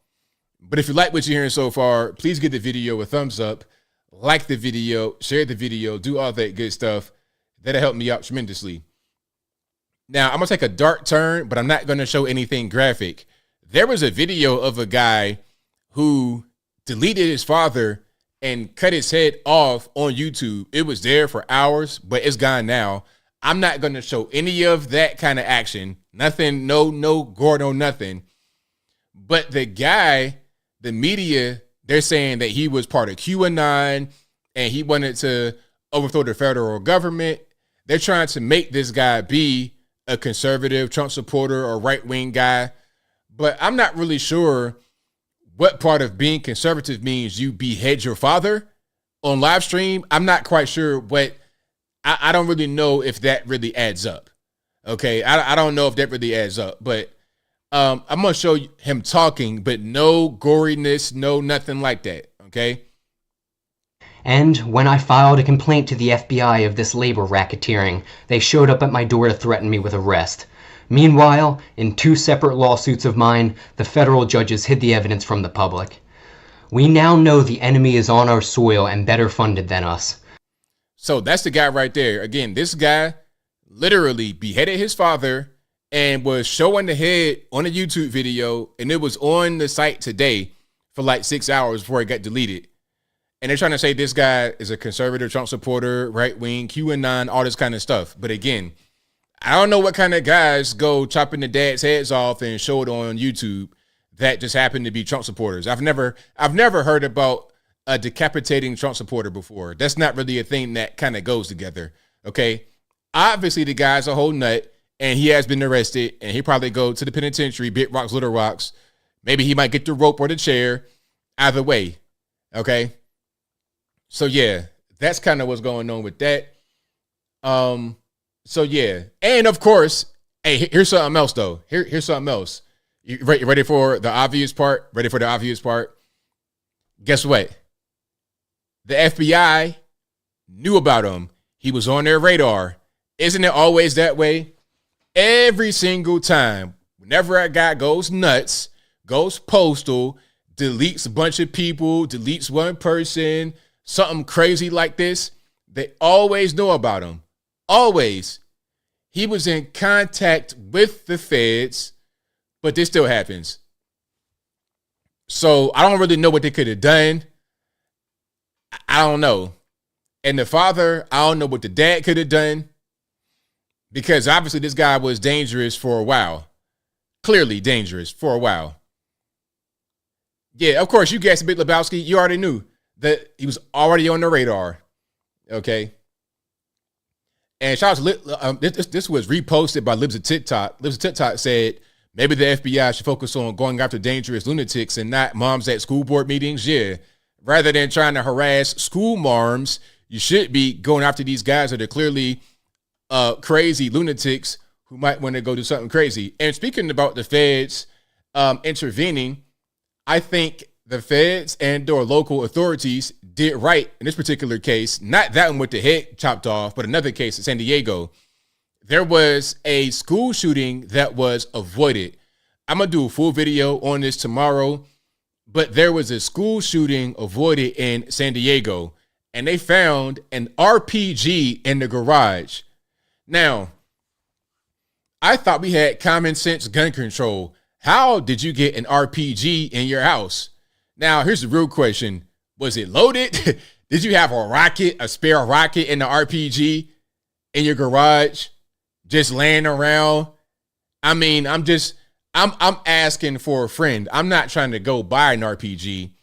I'm not trying to blow up a building or nothing crazy like that. Hey, I don't have no guns. Hey, boating accident, it was tragic. I'm out here just with a can of bear spray at best. Okay, all I got really is in my cabinet cayenne pepper. If I get a home invader, all they're gonna do is get a nose full of cayenne pepper from my cabinet. It's about the size of this little cat right there. I got about that much cayenne pepper to throw in your nose, like boom. Okay, like cayenne pepper. That's all I got. I don't got nothing else. I don't even got steak knives. But anyway, how does one get an RPG? I thought we had common sense gun laws. Let's watch this. Up here in the North County. So this is just about a mile from the high school on Avenida Savrita. So you can see detectives searching the garage and the inside of the home there. San Diego police tell us this is the home of the student who made a school shooting threat last Friday to several other students here at Rancho Bernardo High. The student told the other teens he was planning to do it today, January 30th. The other students reported the threat to staff and they reported it to police. So at some point between last Friday and last night, a gun violence restraining order was served and the teen was arrested and taken to juvenile hall. Now, while serving that restraining order, detectives... Oh, he got it loaded. Look at this. Are you guys seeing this? My man got it loaded. Wow. Wow. My man, that's crazy. What in the Call of Duty? What in the CSGO? What in the PUBG? What in the Overwatch is that? Detectives found multiple unregistered, unserialized firearms, manufacturing supplies to make ghost guns. We're talking both rifles and handguns, as well as a large number of... Am I tripping or is that loaded? Like, what is going on here?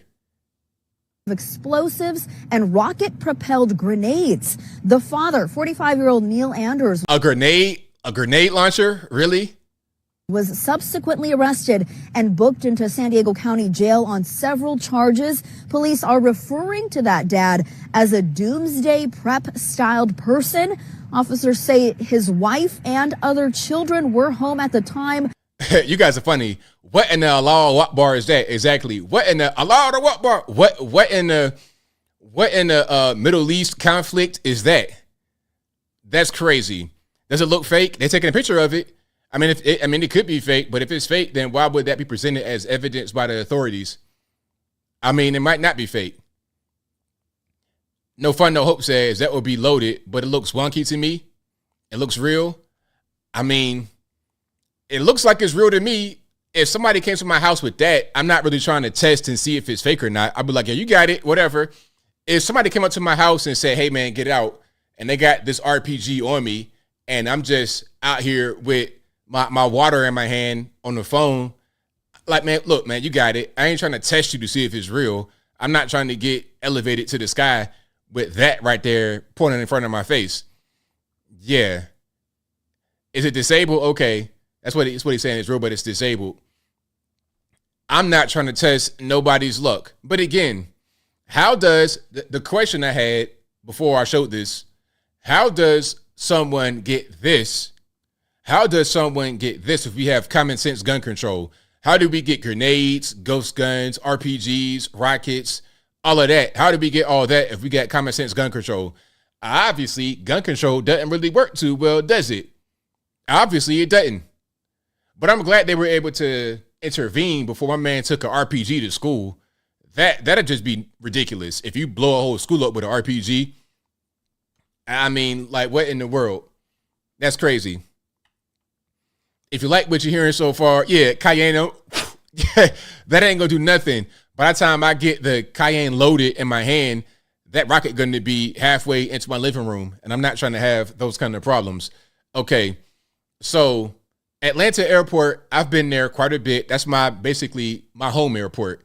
I can leave from the Chattanooga Airport, but we have like 4 gates here. So usually when I travel, what they do, if I leave from here, there's no direct flights, or there's very few direct flights to where I want to go. So what they do is give me a flight to Atlanta and then to where I got to go, or to Charlotte to where I got to go. So I'd rather just drive straight down to Atlanta, take an hour and a half, I'll park right there and go direct to my flight. Because I flew from here one time in Chattanooga to Atlanta and then to my flight, but I wound up being late and missing my flight because my initial flight was delayed by fog. So I'm sitting on a tarmac for an extra 40 minutes to an hour, and that amount of time was the time I needed to be on the flight, land in Atlanta, and then get to my next concourse for my next flight. But since I was delayed for that amount of time, then my whole thing was messed up, and now I'm back. So rather than going through that process, I'll just drive straight to Atlanta and fly out. Long story short, I go to Atlanta quite a bit to fly out from Hartsfield-Jackson. Some say it's a cumbersome airport. It's a lot going on, but really it's easy. Once you get used to it, it's simple. Go straight to the check-in, TSA, and then go to the plane train, go to your concourse, and that's it. It's easy. Point 1, point 2, point 3. Real easy, simple, straightforward. And when you leave, just go straight down the concourse, go down the escalator, hop on the plane train, and go outside. You done. Easy. But anyway, we got some migrants in Hartsfield-Jackson hidden away.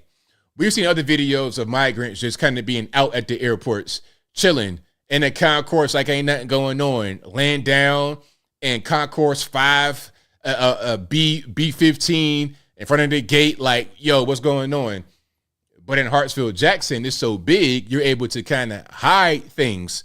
So now we have a video of migrants allegedly hitting the way in Hartsfield-Jackson. Let's check it out here.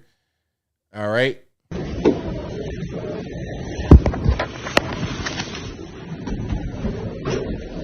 want to say something else? Yeah. That's what he said. You recording? Yeah.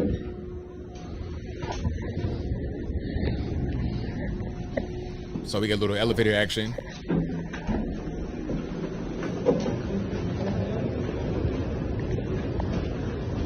That's the international terminal, if I'm not mistaken.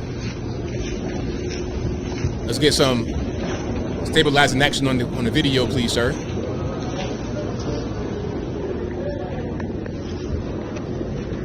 All right, we got some barriers up. Yo, just film vertical, my man. Just film vertical. There's no point in trying to go this way now. It ain't gonna work. So, what's going on here? What's happening here?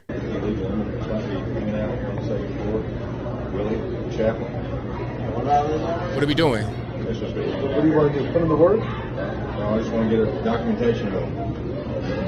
Are you like ICE or something? Senator from here in the state of Georgia. Senator Baltimore representing Northwest Georgia. They have like government, So they're trying to gain access to the room. I think they eventually do go into the room. How's it going, man? You guys documented or? Yeah. Transporting anybody anywhere? Yeah, we're all getting them placed to where they need to be. Okay, where do they need to be? All over the place. Where are they coming from?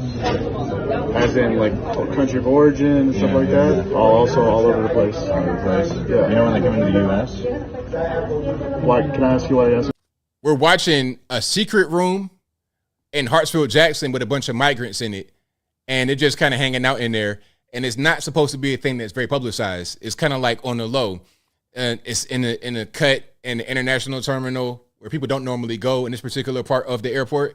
Yeah. The senator from Northwest Georgia? Yeah. So it's a senator from Northwest Georgia, and he's trying to gain access to that particular room with the migrants in it.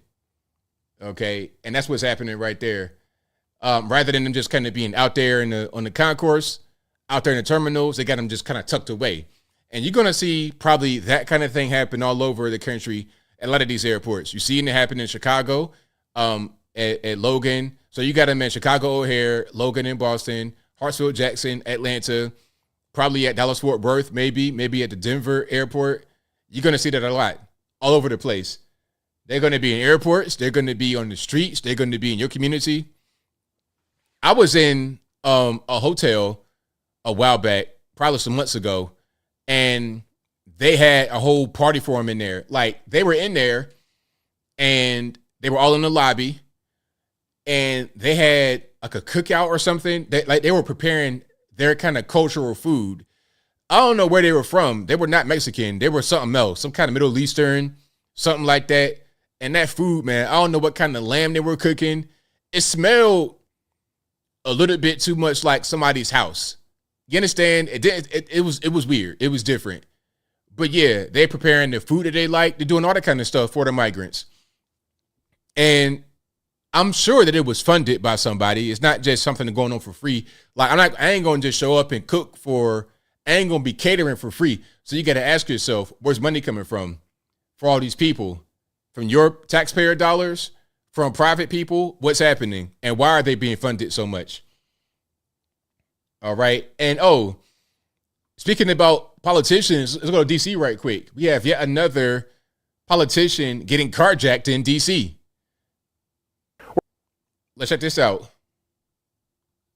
We're also learning more about the shooting victim that survived last night's crime spree in the district. The family of Mike Gill told Fox 5 the married father of three is in critical condition. He was shot in the 900 block of K Street Northwest when the suspect got into Gill's car, opened fire, and ran off. Gill is a former Republican representative on the D.C. Board of Elections and a Housing Policy Council executive. So that's what's happening right now in the district. Okay, Dodge City, dead cops. That's happening right now in Washington, D.C. Okay, we got a lot of crime happening all over the country. Defund the police, was that a thing that they were really popular on in D.C.? Antifa, all of them, they were out there. The Black House Autonomous, remember that? The Black House Autonomous Zone. All that kind of stuff in D.C. that I saw with my own two eyes. And now people getting shot, almost deleted, carjacked, all that kind of stuff. This was the second person in politics, in government, at least formally, that had been carjacked in recent memory. There was another guy, had the same thing happen to him. Carjacking, he's carjacked as well. I tell you what, certain places in the States, I'm not going to go. No, I did my video about the passport bros, and they're saying that Colombia is dangerous as far as meeting girls on the dating apps. And I made a point in my video to say that it's dangerous over here too. Don't get it twisted. It's dangerous here. Certain parts of the country I'm not going to go to. Okay, you got Democrats, Republicans, politicians in the district almost getting deleted over the vehicle. So no, I'm good. I'm totally good. And I wonder why he got shot. Did he resist? Like, what happened? He probably just got shot just because, not even trying to resist the situation, just getting shot. And it's not even a big deal. All right. Now let's go to Fani Willis right quick, because that is still going on. Fani Willis, this is a mess that she got herself in. You guys know about Fani Willis. Oh, and by the way, speaking about Fani, so guess what happened? Remember, Fani Willis allegedly is having an affair with a married man by the name of Nathan Wade. Now, she hired this guy onto the Trump case as a prosecutor back in November of 21. Just one day after his appointment, one day later, he filed for divorce from his wife of 26 years. I think they have 2 or 3 adult children. Now, that was November 21.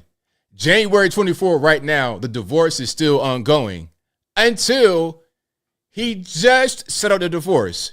Now, why after 21, 22, 23, now in the 24, why is he just now settling? Is it because, hey, I got a little bit of money, I got a loan from somebody, I got a little bit of kickback, I got $1 million maybe for somebody, I can just pay you, my ex-wife, I can just pay you, settle it, and move on, because if I don't settle it, now I got to go to court and testify. Now, finally got to testify before the court, a deposition. So I don't think there's any more case because he settled, which would, again, that'll save Fani from going to court and testifying in the divorce. You see how that works? Again, he filed for divorce in November of 2021. It's just now being settled, and it just so happens to happen right after all the Fani kerfuffle unfolded. Is it a coincidence or nah? Y'all let me know. Is it a coincidence that he just now settled, that it was a subpoena given to Fani Willis to testify? Come on, we know what's happening. We know what's going on. We know what's good. Now, watch this. So, this is from Benny Johnson. Benny Johnson says, breaking audio shows whistleblower warning Fani Willis in 2021 that her top aide was trying to misuse federal funds. 56 days later, Fani Willis fired the whistleblower, not the person allegedly using the funds inappropriately, but fired the whistleblower. Check it out. If you had to give me a sentence, what is the sentence theme? Once I told him about his, respectfully and in an email, about his lack of leadership and the fact that he wanted to do things with grants that were impossible. And I kept telling him, like, we can't do that, and questioning stuff. He would take me off projects, tell people I wasn't doing what I was supposed to because I questioned him. Because I understood, I helped write that grant. I knew what was in that grant. He told everybody in front of Crystal, Deontay, everybody, we're going to get MacBooks, we're going to do that, we're going to get swag, we're going to use it for travel. I said, you cannot do that. It's a very, very specific grant. Took me off. I questioned Junior DA. There's kids in there from out of the county, all this. Took me off Junior DA. I did not want to do it. So basically, she's saying, okay, I wrote the grant and it's for a very specific purpose. The guy is trying to use the money for things that the grant doesn't cover. She's saying we can't do that. That's not how this whole thing works. You're misappropriating the funds. So after all this, she gets fired, but not the guy that was using the money inappropriately. See how that works? This is more corruption, allegedly, from Fani Willis. She's going to be in a bad situation if this continues. Matter of fact, hold on. I'll play the rest of this right quick. Let me get to some more. He made it look as if I wasn't doing what I needed to do because I questioned him. Because I knew for a fact Mr. Cuffey respectfully did not know what he was doing, period. So I respect that is your assessment. It was clear to me that you and Mr. Cuffey were not getting along. And I'm not saying that your assessment is wrong. I want you to really listen to the words I'm saying. Cuffy, and this is my personal opinion, to one woman to another, is dangerous to your administration. He tells people, when I reached out to you, he told me, oh, you think your word is safe? Exactly when you reached out to Miss Willis, she called me and told me, she told me everything. So once you reach out to her, she's going to reach back out to Now, here's my question. How many boyfriends does Fonnie Willis have in this little rinky-dink court we got, in this kangaroo court we got going on in Fulton County? How many boyfriends she got? Huh? Oh, we got to play Cori Bush in a minute because that's some more stuff going on. The whole Cori Bush thing is a mess, and we're going to get into it in a minute. Y'all hang tight. Me. So I didn't even go to HR because he put Dexter's name on my PDP, and I didn't even feel safe going to anybody. Can I tell you something? I have 3 supervisors that have failed in this building. What's interesting to me, because I'm in a learning curve too, they each pretend to have a relationship with me that they do not have. I guess that's an intimidation tactic. I'm sorry that you felt that way, but you, Dexter certainly don't have no relationship with Michael Cuffy. You were safe to go those places. So that's what's happening with Fonnie Willis. Yeah, so that's going to be an ongoing thing. This whole thing has become a mess. It was a mess from the beginning. The case against Trump in Fulton County and the other co-defendants was a mess from the beginning. So this drama with the alleged boyfriend and the money and all of that, it's making it much worse. So I hope that she gets sent to the penitentiary, big rocks, little rocks, and also disbarred. Same thing, Nathan Wade. I hope they all have. I hope there's accountability there and not just lip service. But I digress. Now we got to get to Cori Bush. Oh, we got to get to Cori Bush because this is a mess. Now, okay, remember the allegation back in 21 is that she spent like $200,000 on personal security and she paid her then boyfriend, now husband, the money. This is similar to what Ilhan Omar did, but Ilhan Omar, I guess, did it a little bit better. Ilhan Omar allegedly gave 70% of her campaign money to a consultant by the name of Tim Mynett. She later marries Tim Mynett. And of course, any money that she gives him as a consultant can come right back to her. That's a kickback from your campaign. Now, Cori Bush was giving this guy a bunch of cash to do security for her, personal security, while at the same time saying defund the police. So you cannot have a beat cop in your neighborhood because police are racist, I suppose, but she can have her own personal police basically protecting her to the tune of $250,000 US. Where is it coming from? The taxpayer, campaign funds, who knows? But the allegation is that this is that is taxpayer money that's not being used appropriately. And allegedly, the boyfriend, now husband, had no kind of security license. He's just a regular dude.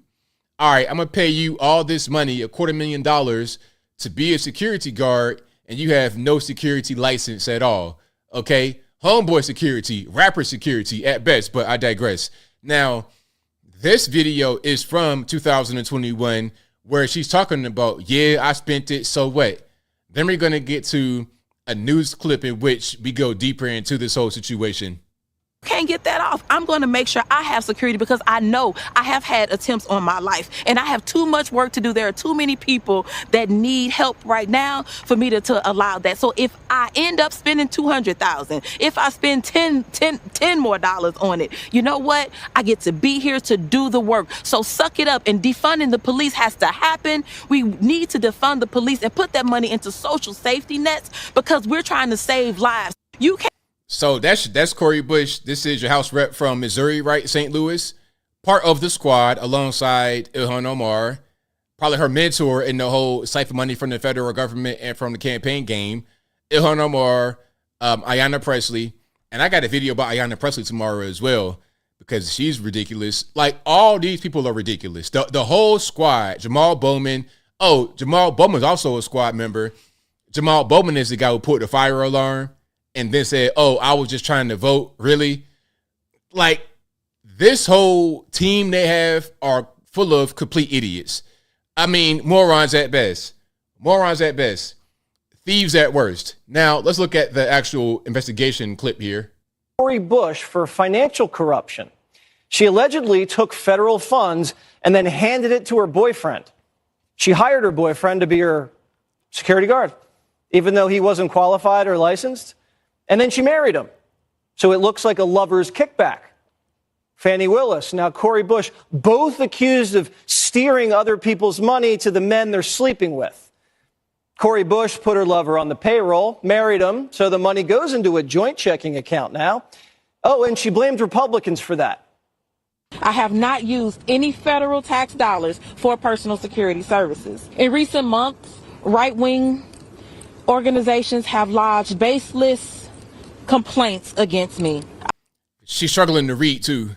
That's your congresswoman out there in Missouri with this gaudy jury on. I retained my husband as part of my security team to provide security services because he has had extensive experience in this area. Okay, experience, no license. And if you retain him to be security, the question is, where'd the money come from? Like, let's get down to the bottom of it. If you didn't use federal dollars to pay your husband, then where did the cash come from? Was it campaign money? Was it federal? Like, what's going on? And is able to provide the necessary services at or below fair market rate. All right, Cori's husband didn't have a security license in her district or in D.C., and she funneled $100,000 to him. Fox confronted him last year. Watch. What's your role in the campaign right now? I don't have a role in the campaign, man. So you're not doing any more work with the campaign, her campaign? I'm not doing work with the campaign. Obviously, I am. I'm still employed, right? Huh? Yeah, you're still a part of it? Am I still employed with it? Yeah. Yes. So obviously I'm going to work with it. I don't have a role in the campaign, except I work for the campaign. Okay, so you don't work for so you have no role in the campaign, but you work for the campaign. So are you just getting paid to do nothing? Like, how does that really work, sir? Remember, he was hired for his brawn. Now, Bush hired a different bodyguard who Primetime doesn't believe she's sleeping with. This guy, this part right here blew my mind.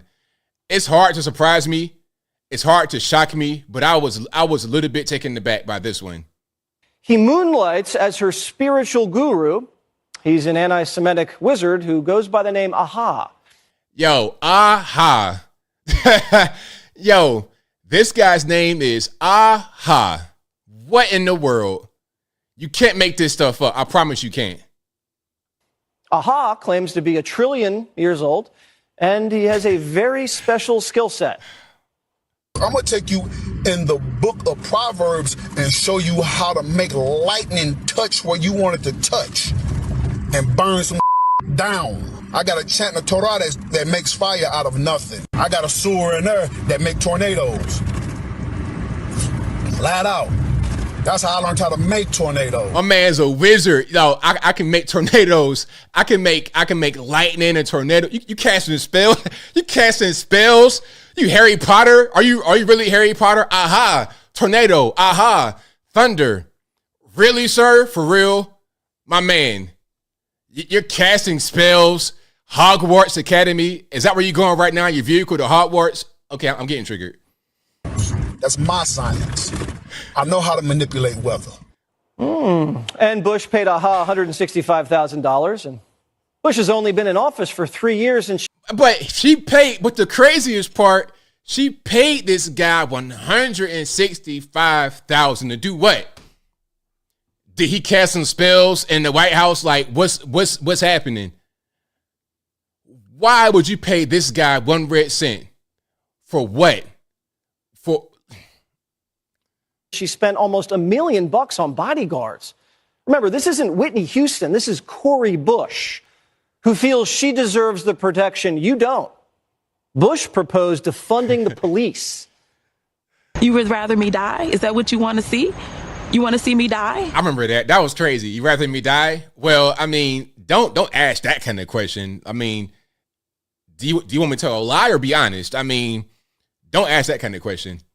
You know, because that could be the alternative. I have private security because my body is worth being on this planet right now. I have private security because the white supremacist, racist narrative that they drive into this country. If I end up spending $200,000.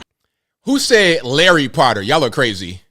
If I spend $10 more on it, you know what? I get to be here to do the work. So suck it up, and defunding the police has to happen. We need to defund the police. So Bush has been a thorn in Biden's side, viciously attacking him for defending Israel. And then bam, federal investigation. We see a pattern. Now, here's something else, though. Here's where it kind of comes home, because all of this was known back in 21. So why now in 24 is she just now having the DOJ investigate what's going on? Huh? Is it because she has kind of run afoul of the Biden administration, criticizing them? So look, I'm no fan of what she's doing or a fan of her, but I'm also no fan of the Biden administration using the DOJ as a weapon against their enemies or against those who got out of line. Okay, you want to question Biden, now you're having the DOJ come to your front door. I don't like that. Investigate her because she's doing wrong, not because the Biden team is upset with her. Biden's prosecutors have gone after Trump, Elon Musk, Gold Bar Bob Menendez, Eric Adams, and now the squad. Every time someone F's with a Biden, Biden's FBI shows up, and then he says Trump will use his Justice Department to target his political enemies. Nick Freda is the host. So yeah, that was crazy. I mean, shout out to Jesse Waters and Fox News for that particular investigation, that clip. That was nuts. I mean, really, the wizard part took me out. Larry Potter, aha. Tell me something, I got a sword that can make thunder. 165 U.S. taxpayer, allegedly, dollars. Give it to that guy. You're talking about waste, graft, just ridiculousness. Oh, we need more tax revenue. For what? So we could pay dope fiend wizards who are 1 trillion years old to perform Harry Potter magic acts, ghetto magic tricks. Is that what we doing? Ain't no way, man. Ain't no way. You don't need my money because obviously you're not spending it appropriately. Just I would rather you take my money at gunpoint, feds, and burn it in front of me rather than giving AHA or Cori Bush or any of these weirdos 1 red cent. If I had to pick, if they said, hey, ABL, look, you have 2 options. Option A, we could take your money at gunpoint from you and burn it in front of you. Or option B, take your money at gunpoint and give it to this ghetto wizard to perform magic tricks for Congress. I'd be like, you know what? No. Burn it. I'm not trying to have that kind of thing. I'm not trying to enable his addiction, okay? But I digress. If you like what you're hearing so far, please give the video a thumbs up. Harold Potter. Like the video, share the video, do all that good stuff. That'll help me out tremendously. Okay, one more. This is Janet Mello, who stole 100 million US dollars from the federales. A con artist who is accused of defrauding the U.S. Army out of $100 million has been given the green light to retire with full benefits. Janet Mello, who is currently under criminal investigation, claims she earned her civil servant retirement package despite allegedly using the funds to purchase over 30 homes, luxury cars, and jewelry through the 7-year-long scheme. The military admitted that there's nothing that can be done to withhold Mello's benefits from her, as it's protected under a federal law that was held up in government bureaucracy. Mello's attorney says her case will be resolved quickly as she's been very cooperative in turning over assets. He said she will likely sell some of her possessions to reimburse officials. The alleged fraudster began her scheming in 2016 when she created a business called Child Health and Youth Lifelong Development, so she would siphon the funds she received from the Army to herself. The IRS flagged Mello's suspicious business when she included it in her personal tax returns in 2017. Mello claimed that her business provided services to military members and their families, but instead just funded a lavish lavish lifestyle for herself. But still, her retirement plan is covered by the Federal Employee Retirement Service, which includes a basic benefit plan, Social Security, and a savings plan. Mello was arrested in December and was released without bail, and the U.S. District Court for the Western District of Texas awaits a January 19th deadline on whether Mello strikes a plea deal or faces a jury selection and trial on February 12th. If found guilty, Mello faces a maximum prison sentence of 142 years. Yeah, she got to go away. She got to go to the penitentiary, Big Rocks, Little Rocks, up under the penitentiary. Oh, man, because, this scheme went on for years, like 7 years, and she stole $100 million, allegedly. Bought 30 homes, 80 cars, and here's something else. Aside from the pattern of these women stealing from the federal government, just on dumb, okay, you want to give your husband $200,000, where y'all going? Y'all going doing Instagram stuff. Just senseless expenditures. But the bigger part is how the government just didn't miss $100 million, not $100,000, $100 million over 7 years. You guys didn't miss it. You guys didn't notice. Hey, we're missing a few $1 million here. We just print and spend and burn money. Now, if you get caught not paying all your tax money, you owe $500, you might get locked up. She could steal $100 million for years and nobody notices. Don't nobody even, no oversight, just whatever. So you got to ask yourself, how many millions, if not billions, of your taxpayer money are being wasted every single day? Every day, wasted. The debt is crazy enough. What, 30-something trillion, 32, 31, 30-something trillion dollars in debt? And what do you got to show for it? It's like having a credit card bill. You got 10 grand of debt on your credit card bill. And if you ask yourself, what did I buy with it? You have nothing. Same thing with the debt. Where did the money go, really? What was it spent on? Rand Paul, God bless Rand Paul. He does the annual, the Festivus, where he does like a tax audit, basically, of what the government spends money on. The dumbest things. Transgender, orangutan, just stupid stuff. Like I'm making up stuff right now, but what I'm saying is not too far from what they spend the money on. And it'd be a dumb amount of money. Dumb amounts of money. If you want to get paid for doing nothing, become a federal contractor. I'm not saying they all do nothing, but some do. They just get paid just because. It's a lot of that going on, but I digress. So yeah, shout out to Rand Paul. If you like what you're hearing so far, please give the video a thumbs up, like the video, share the video, do all that good stuff. That'll help me out tremendously. Frog Fight Club, is that one thing that the government spent money on? I wouldn't doubt it. I would not doubt it at all. Yeah, it's a lot of that kind of stuff that goes on in the federales. All right, but we got more to, I think that's pretty much it for that. We got super chats to get to, then we're going to get to the calls. That's what I wanted to say. And if you like what you're hearing so far, please give the video a thumbs up, like the video, share the video, do all that good stuff. That'll help me out tremendously. Super chats on that. Let's get to the calls in a minute. The number to call, 434-658-1220. Again, 434-658-1220. All right. Bob Masapo says, what you are making up is more sane than what Rand Paul turns up. I believe it, 100%. Thank you to Apu Bakar, All Puff Daddy, who says, great vid on cave homelessness. Caves, good option in my humble opinion. Thank you for that. I appreciate you. Thank you to Apu again, who says, what's the strategy to defeat Michelle Obama? Just try to do your best, I suppose. But I doubt that she'll run. Maybe she will, but maybe she won't. I think Michelle Obama is the emergency candidate. If Biden cannot go forward for whatever the reason, like if he just falls over and just, it's like a roach status, right? Like if he's like that on the campaign trail, like they're going to call her up and say, hey man, can you please come help? Because your man's like this. We can't move him. He's not really So I need you to step forward and just take over.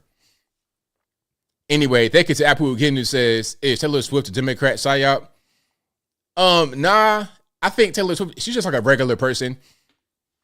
I think there are worse people in music than her who are much more damaging than her.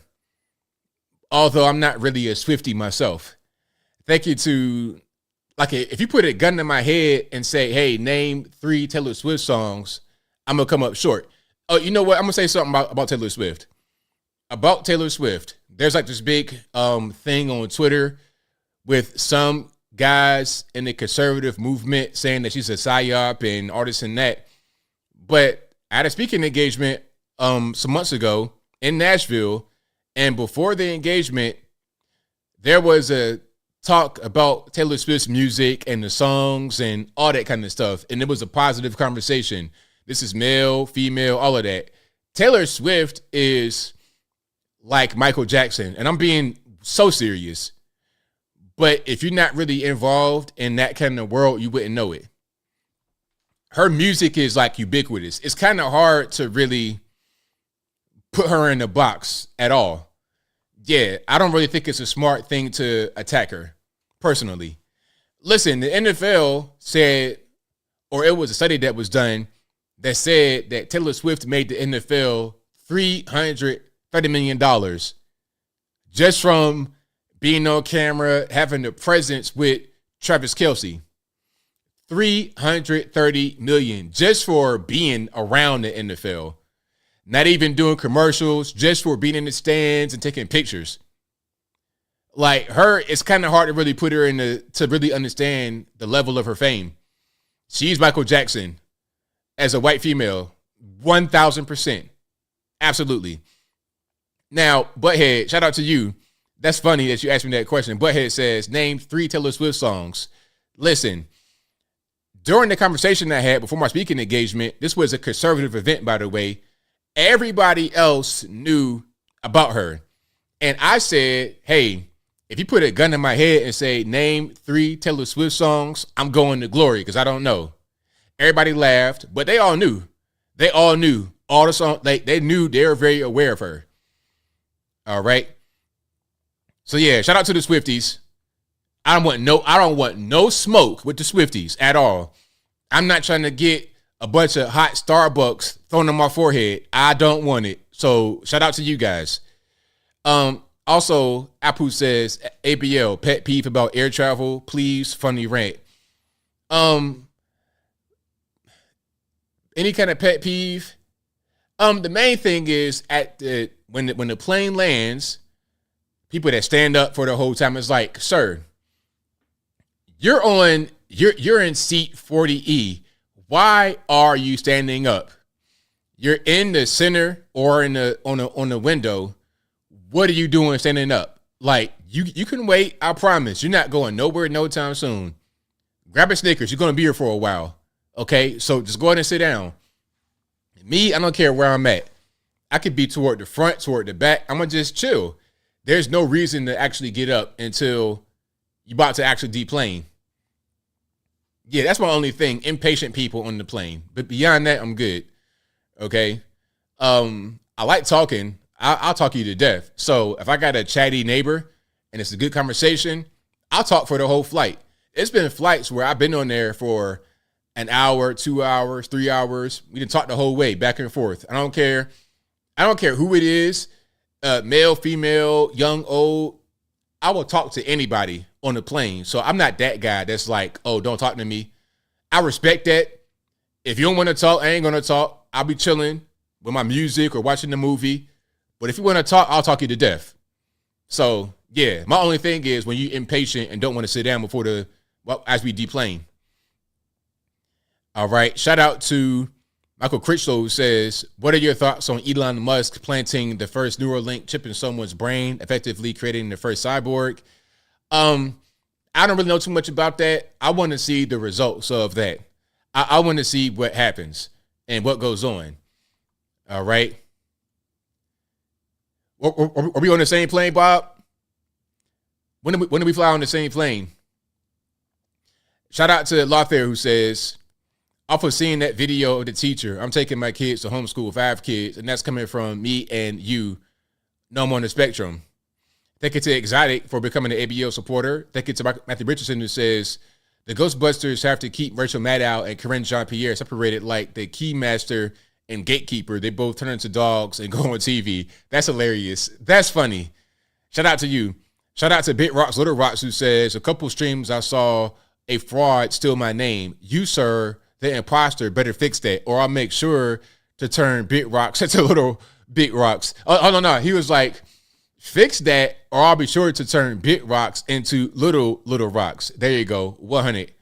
Shout out to F Ranger Xbox, who says, 87,000 armed IRS agents. We understand why. Now, there you go. Michael Crislow says, hard to believe the SUV has been recovered off the Virginia Beach fishing pier with all the cameras on the strip. Police should know more, right? I read somewhere a missing person was driving the car. Now, here's the thing about that.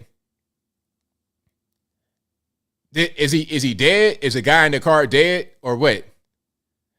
And retrieving the vehicle is probably easier said than done, being out there in that water like that. Yeah, that's probably easier said than done, for sure. F Ranger Xbox, already read that one. Thank you to Lothair, who says, ABL, why did you have to show that? Oh, I don't know what I showed. I forgot. Oh, it's talking about Girl Out the Destroyer. Thank you to Michael Crislow, who says, I threw my phone in the backseat of my car as soon as I read that Gayle King actually loaned him the money. What is wrong with women? Sheesh. Thank you to Rockvolution 2, who says, I lost my appetite on that decapitator video. Thank you to Rockvolution, who says, aha, we'll pay for his blasphemy. He's a demon. And thank you to Tony Hay Munkits, who says, oh, you gifted out 5 ABL membership. Thank you for that. I appreciate you. All right. We got calls on deck. The number to call is 434-658-1220. Again, 434-658-1220. And shout out to you guys for watching. You guys are the best audience anywhere on these interwebs. All right. All righty, Matt, what's going on? Anthony, what's good, man? It's all good, man. What's happening? I'm not hating on Taylor Swift either, man. When I potty train my kids, I told them to shake it off. I'm gonna wait for your audio. 1 second. Hey, are you good now? Almost. Let's see. Check 1 2. It should be fine. It's like you get it sorted out with me. Yeah, because every time when I can't just set it to where it stays. I got to change it every time I start up Skype. Yeah, it takes a minute. Yeah. I guess that Gorlock is pretty based. I suppose so. I've seen that dude on some podcasts and stuff like that, and I can't hate on Gorlock or Taylor Swift. Yeah. I mean, if you're right, you're right. Yeah, we went out and partied once, and she even gave me $4,000. Oh, is that right? I don't know, just maybe on the Gorlock and on the Taylor Swift. Yeah, I wouldn't hate, and I think it's an opportunity for at least somebody base to maybe get a hold of Taylor Swift. I mean, the NFL is not. I mean, they were killing it before Taylor Swift anyway, right? So, sports wise, maybe if that rubs off on her or something like that, maybe. Can you imagine if she ended up endorsing Donald Trump, for example? Ah, man, that'll never happen. But if she did, that'd be a seismic shift. It would be a seismic shift. And you know what I mean? If Elon Musk can come around and then you look at dudes like this Mark Cuban, he's a damn maniac. And I think it shows now, and you can see like basketball kind of Mark Cubanized, you know what I mean? Everyone's kneeling and everything's DEI and everybody's offensive or offended and not funny. So I'd say give Taylor Swift a chance. I don't know her music either, but she doesn't do anything to offend me. What was I going to say? Oh yeah, FDR raped me in 1932. This is the suit that I was wearing that day. Oh, wow. Okay. The suit came out in 1954, I think, but I was wearing it in 1932. So I'm going to sue him for $83 million. Right. Man, what else? What else is there? I think that's all I got for you, man. I had one more thing, but I forget what it was. All right, you take it easy. Great show. Thank you for the call, man. Appreciate you. Bye. All right, shouts to Matt for the call. Most certainly appreciate him. And if you like what you're hearing so far, please give the video a thumbs up, like the video, share the video, do all that good stuff. That'll help me out tremendously. If you listen to me on the audio streaming platform, please give me a 5-star rating or review, whatever you can. I most certainly will appreciate it. Let's go to 415 in online. Who am I speaking to? Vincent Williams. All righty, what's going on? Hey, ABL. Yes, indeed. Take my call. Absolutely. Appreciate it. No problem. Hey, I got 2 questions for you and just one thing I want to say. All righty. Okay, first question. When did you change your mind about Vivek? At one point, you didn't really have much. I've been watching you for a while, and I respect you. What happened? So what did I do? Like, what did I come around to him? I'm not really sure. 'Cause I think what I was saying about him at first was I didn't really trust him too much. It was just something about him that wasn't really rubbing me the right way. But as he started to debate more and speak more, he kind of grew on me. I respected him, and a lot of what he said, I wasn't 100% sold on him, but I was impressed with his debate skills and with what he was saying. Awesome. Another one for you. Where did you learn the word kerfuffle? You taught me that word. I mean, quite frankly, I didn't know what the word meant until you said the word kerfuffle. What the heck? I don't know, man. I just read a lot and watch a lot of different random stuff. So just having words in my vocabulary, I just started to use it randomly one day. Awesome. And then last thing is just a statement. You remind me so much of the Frasier program, a call-in show. That's so awesome. Good stuff. Well, shout out to you, man. Thank you for the call. I appreciate you. Have a good one. Happy New Year, everybody. All right. Shout out to the caller. Great call. And shout out to you guys. You guys are the best audience anywhere on these interwebs. Let's keep on rocking and rolling here. Let's go to 859. You're on the line. Who am I speaking to? Yo, ABL, how's it going, bud? It's all good, man. What's going on? I'm just chilling out, playing GTA with my friend Joel. Just watching it, listening to ABL at the same time. Right on. And eat some pizza, bro. Oh, by the way, dude, that video from that transformer of I don't know, was that from Star Wars? I guess I don't know. Are you talking about Gorlot? I was like, dude, what? I'm sick. I'm sick. And I called up here saying some crazy stuff before in the past, but you get my point, man. Dude, the far left is going so far left that they make the USSR sane. Yeah, for real. That's the insanity to these days, man. I mean, seriously, they're trying to transition minors. That's really creepy. That's really bizarre. If somebody from the USSR heard that from some weirdo, they'd be like, "Hey, bro, just face the wall." I mean, seriously, I'm not joking with you. It's insanity now. What happened? Yeah, man, it's a crazy world, and it's just little things happen here and there, and then it's just like a snowball effect, and to the point where we are now, where everything's just all over the place. I think even Karl Marx would be like, what? It's like, do we tolerate this much? Seriously, that's insanity. And it's becoming, I'm bisexual, man. Dude, the tolerance of the LGBT community is gross. It really is gross. It's like, bro, that's why I stopped going to certain places, man, because it's like the tolerance these days is bad. It really is bad. But hey, man, enjoying the show, man. I'll talk to you later, bro. Thank you for the call, man. Appreciate you. All right, shout out to the callers. Keep on rocking and rolling here. Let's go to 786 on the line. Who am I speaking to? Mr. Anthony Brian Logan, how are you, sir? Well, how about yourself? Oh, fine, thank you. It's a really, really, really crazy time like I say, right now, this moment, it is kind of fun to be alive. A couple of things quickly. Two of them have to tie in with MS-13 DNC.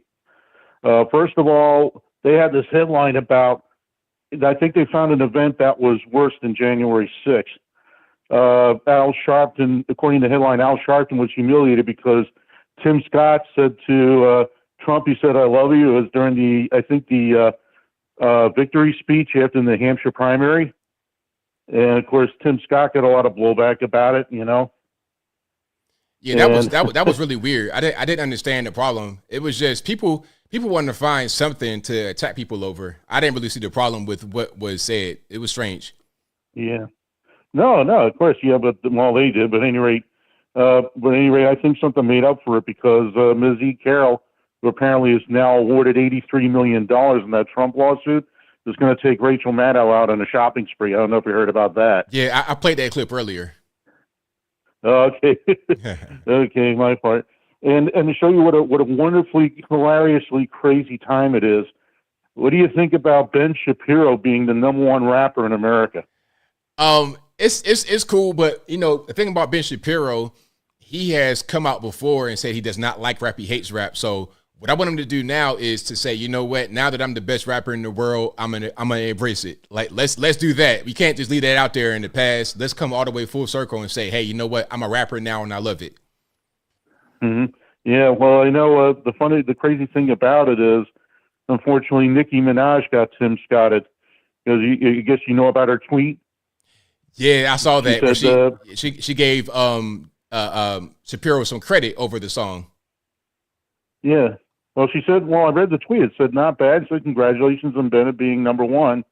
I think she had a question or two afterward, and that was it.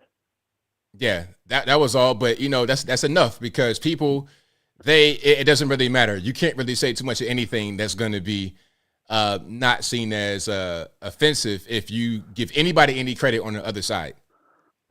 Yep. That's exactly it. So I'm going to say with all these people getting butthurt over nothing, I mean, it's making for entertaining viewing, and I really have to stock up on some popcorn. So at any rate, that's all I got to share. Take care. God bless. Have a good night. Thank you for the call. Definitely appreciate you. All right. Bye.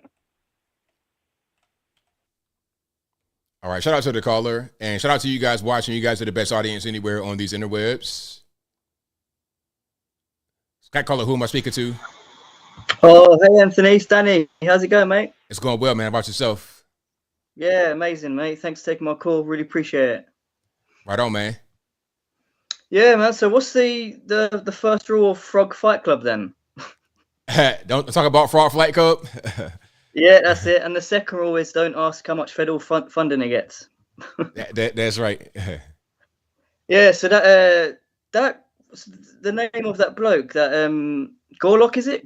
Is that the name? Is that his actual name? Well, nah, I don't know what the person's name is, but when the person kind of first went viral, he was nicknamed Gorlock the Destroyer. Oh, it's a nickname. Oh, okay, fair enough. Yeah, I mean that's definitely Jabba the Hutt's son, Jabba the Gutman. For sure. Yeah. No, but look, all jokes aside, though, you know, people like that do need help. I mean, you know, again, there's two big issues there. You know, the obesity, which is obviously a health concern, and the second one, which is the whole transgenderism thing. You know, a man thinking he's a woman, and it's just that man seriously needs help. And yeah, it's just sad when you see things like this in ABL, because you kind of wonder what these people go through, and they obviously not getting the right help they need. I mean, I don't know where his parents are at, but who knows? Yeah, for sure. Yeah, and as for Cori Bush, I spoke to you about before, but similar thing. I mean, it's the same thing with, you know, rules for thee, but not, what's that sort of saying? Rules for thee, but not for me, for we, or something like that. Me, sorry, yeah. It's kind of like these people think they can have, you know, have everything, and but yet not for us, right? So they can walk around protected and have security, they have guns, but we can't. Well, obviously not me over here, but you know, you guys over there as well, you know what I mean? They do whatever they want to do. They live how they want to live, and then they make us live a different kind of way. You know, it's like it's a different level of society. Like they want to live in these ivory towers in the sky, and we just live on the dirt on the floor. Yeah, I mean, do you kind of feel like sometimes now, like these democratic sort of female politicians are just almost untouchable? Like, I feel like they can sort of do anything and just get away with it. Yeah, pretty much. I would say so.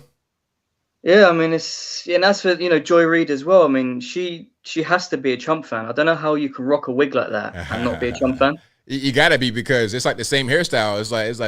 It's an obvious inspiration. So you're definitely a Trump fan. Like she has to be trolling. I mean, I don't know how you can put that on and then talk crap about Trump on the regular. I mean, I don't know how that's possible. Yeah, it's got to be a trolling it's got to be a trolling effort for sure. I mean, do you think she's serious about, like, that sort of comment that she made off of like her, about, oh, not another war? I mean, so she's against, I guess, what the Democratic Party are doing then, but she works for a Democratic sort of media organization. She's happy taking their money. She's happy spreading propaganda, but yet she's against starting another war. I mean, that doesn't make any sense. It's all about money. People do a lot of things for money. People do things that they don't want to do every single day for money. So that's no surprise to me, unfortunately. Yeah, I mean, no, you're right. It's always the same thing, and it's just a check at the end of the day for these people, isn't it? That's all it is. Yeah, well, yeah. Don't take up too much time, ABL. Thanks again, mate, for taking the call. Great show again tonight, mate, and shout out to everyone. Appreciate it, mate. Thanks for the call. Definitely appreciate you. All right, take it, mate. Yeah, bye. All right, shout out to man for the call. Most certainly appreciate them. Yeah, people, they don't care. They anything for the money. They don't really. They will think one thing, behave one way, but behind closed doors, they do something totally different. They would think one way behind closed doors, but in front of the camera, they do something totally different. That's what I mean. Okay, let's keep on rocking. 470, you don't lie. Who am I speaking to? We hold these truths to be self-evident. All men and women created by you knows the thing. Hey, sorry, man. Slow Joe. Can't tape that guy anywhere.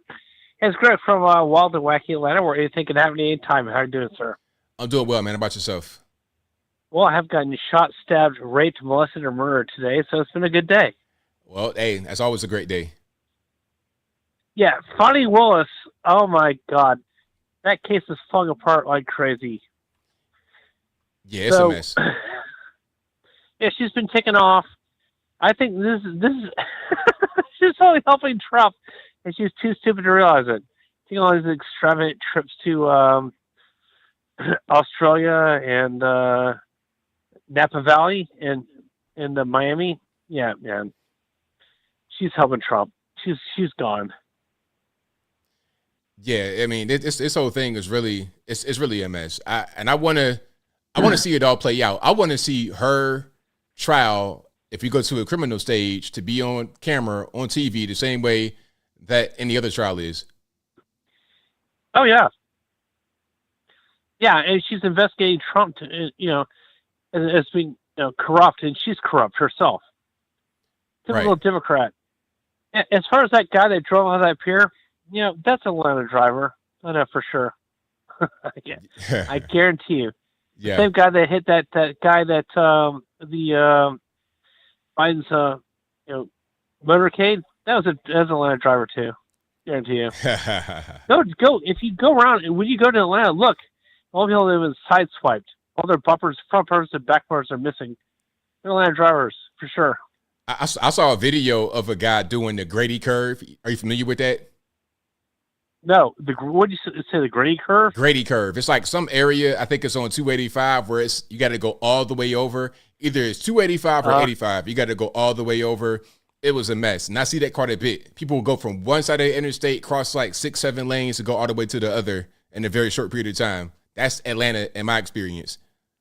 Oh yeah, they'll go across on like 75 North. Yeah. Like right as you're going past like Whitney Hill Road in Marietta. Yeah. They'll go across 4 lanes to take a left. It's crazy. Yeah, for sure. It's insane. So anyway, I was told Trump, ultra MAGA, and I know Trump's going to win. I mean, what do you think? So, are you keeping up with the court trials and all that? Not really. I'm watching some of it, but really, I think it's all it's all the same thing. It's all just trying to keep Trump out of the way. So I'll say when there's a result, when there's a verdict, wake me up then. But just the everyday regular goings on, I'm not necessarily too interested. I give Nikki Patel about 3 to 4 weeks before she drops out.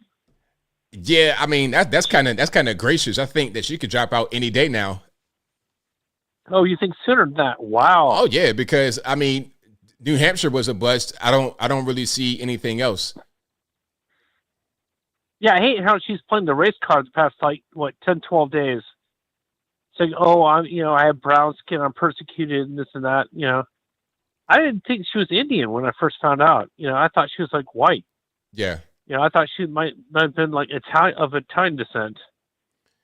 Yeah. See, it doesn't even at this point. It doesn't even matter because I think it's pretty much a done deal. She's pretty much just counting her days at this point. Yeah, but for her to play the race card shows how desperate she is to win. And that's very low of her to play the race politics shit.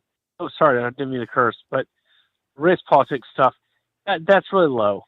Don't do that, Oh, well, me, I've been persecuted because I have brown skin, Oh, yeah, but to defend her, she was being asked a question about that. It wasn't like she just came out and said that for no reason. Like, she was just asked a question about, it was about something that she said about the Civil War, because that was the whole thing where she didn't say slavery, and she kept getting hit on that.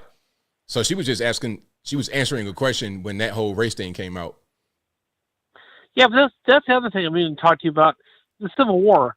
Why do we need to go hark back to 159 years ago to the Civil War? It's the same thing. We need to be forward.